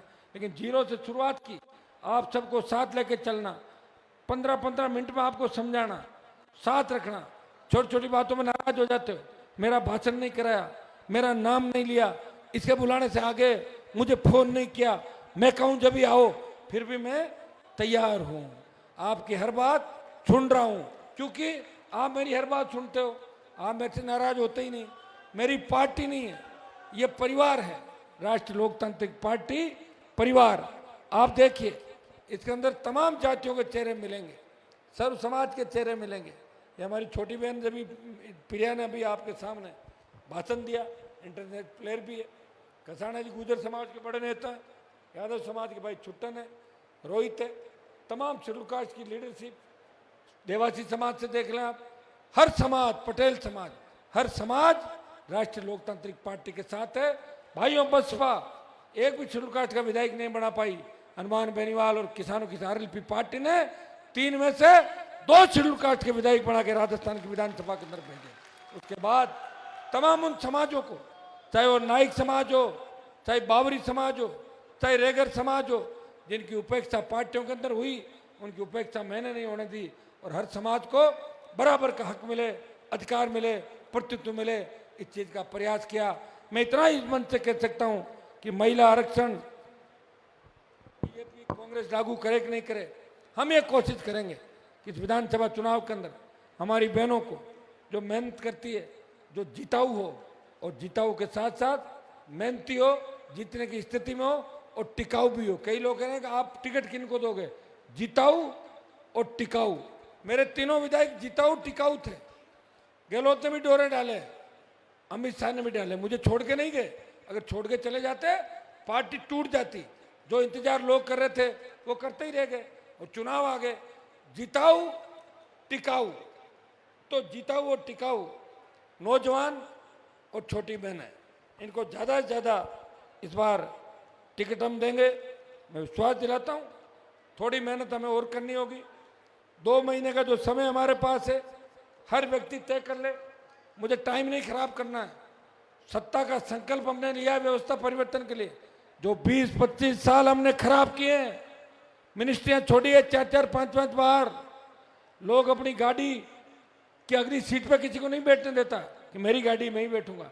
हनुमान बेनीवाल ने सत्ता को ठोकर मारी, इस कौम का मान सम्मान देश के अंदर बढ़ाया, किसानों का सम्मान देश में बढ़ाया। इस चीज की चर्चा उत्तर प्रदेश, हरियाणा, दिल्ली, मध्य प्रदेश, तमाम लखनऊ के अंदर होती है कि राजस्थान का एक किसान का बेटा जो अपनी कौम के साथ साथ किसान कौम की बात करता है, वो जाट, यादव, गुजर, मीणा, दलित, मुस्लिम तमाम समाजों की बात करता है, वो लोकसभा के अंदर कहता है कि मेरे राजस्थान में जाट, गुजर, मीणा, मुस्लिम, मेघवाल हाई कोर्ट के जज क्यों नहीं है, बनने चाहिए। आई रेजिमेंट बननी चाहिए, गुजर रेजिमेंट बननी चाहिए। गुजर जब आंदोलन हुआ, गुजरों ने शहादत दी, हम भी बराबर इनके साथ खड़े थे। हमारे 80 भाइयों को लील के जिस तरह भारतीय जनता पार्टी आज ये ठग यहाँ पे इस समाज को बरगलाने के लिए आए हैं कि देखो देखो कांग्रेस ने आपका सीएम नहीं बना दिया तो तुमने कौन सा बना दिया कि बीजेपी ने गुजर सीएम बनाया क्या राजस्थान के अंदर? किस बात का? तुम बना दो, चलो तुम घोषणा कर दो, दे देंगे वोट सारे के सारे। अरे उन्होंने उल्लू बनाया और तुम भी बनाने जा रहे हो, क्यों बनेंगे भाई? हम हमारे हिसाब से चलेंगे, हमारे मजबूत लड़के जीतने की स्थिति में। मैं तो ऐसा बैठ के बात करूंगा आपसे, आप चिंता नहीं करें। मेरी दोस्ती किन नेताओं से थी आप भी जानते हैं, ले हो सकता है कभी मैंने ऐसे बयान भी दिए कि क्या पता उनका जमीर जग जाए। जब मैं याद दिलाता हूं उनको उनकी ताकत, याद करो। एक वो फिल्म है ना जिसके अंदर पुलिस बेईमान हो जाती है और वो कहते हैं कि याद कर, वो तिरंगा में था ना कि याद करो जब तुमने वर्दी पहनी, जब क्या शपथ ली थी, याद करो। तो याद दिलाने के लिए हनुमान बेनीवाल बयान देता है कि याद करो तुमने क्या कहा था। अब याद नहीं है, मैं दिला सकता हूं, लेकिन मुझे याद है जो किसान कौम का दुश्मन है वो मेरा दुश्मन है, और जो किसान कौम का दोस्त है वो मेरा दोस्त है।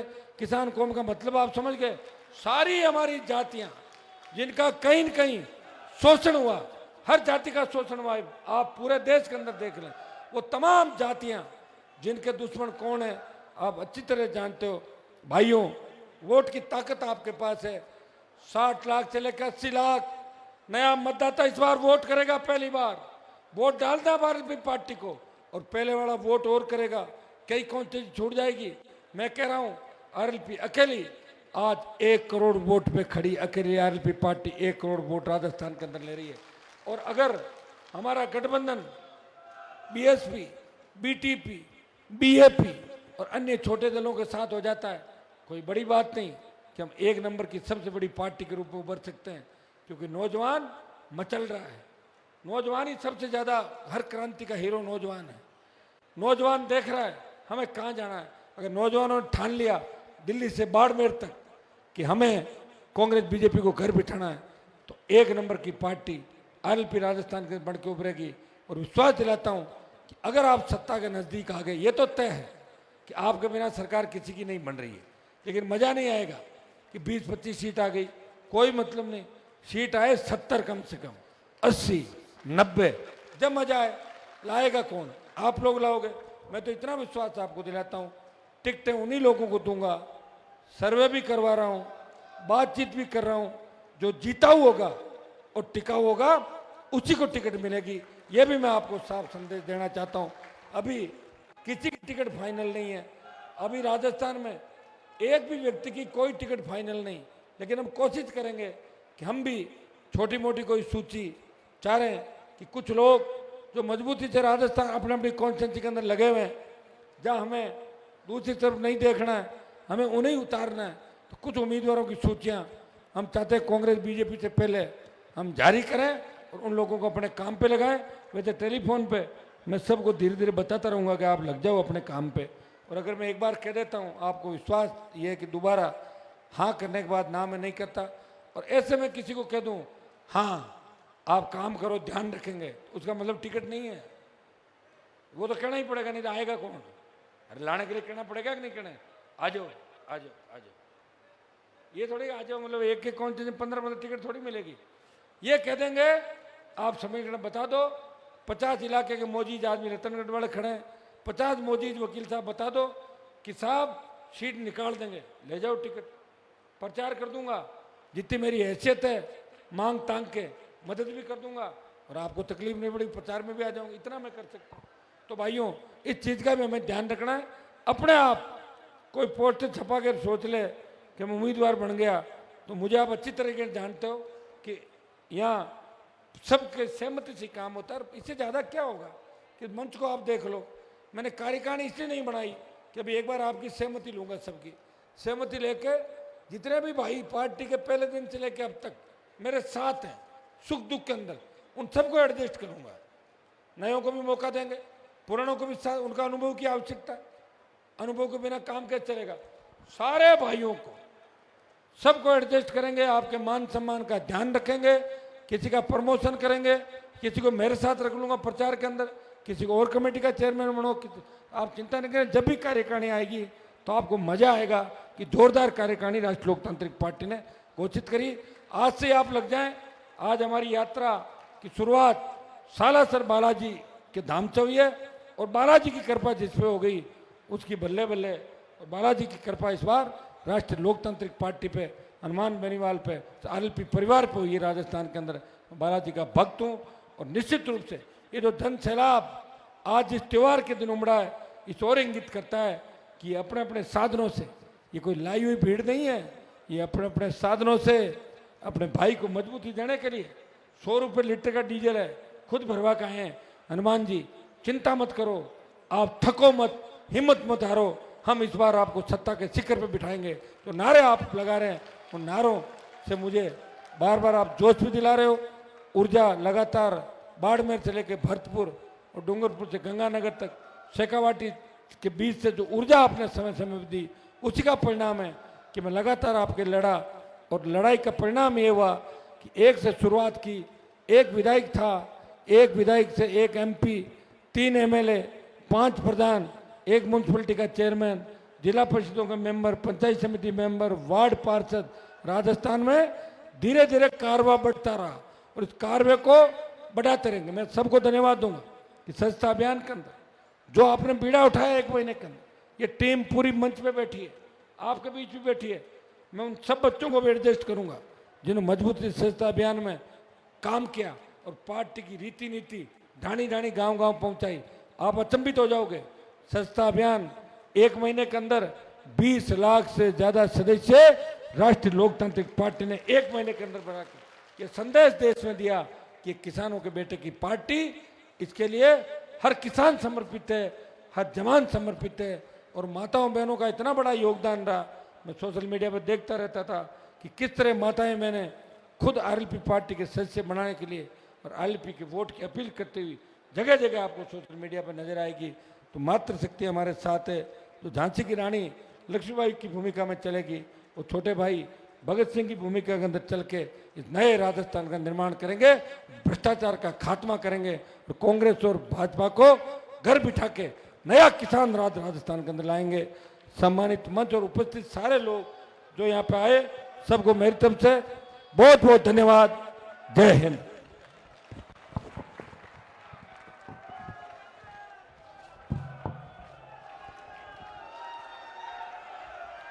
एक प्रमुख सूचना जो बूंदी से भाई प्रकाश चंद्र जी बंजारा, जिला अध्यक्ष बूंदी, अखिल भारतीय बंजारा समाज, ये पूरी टीम के साथ आए हैं।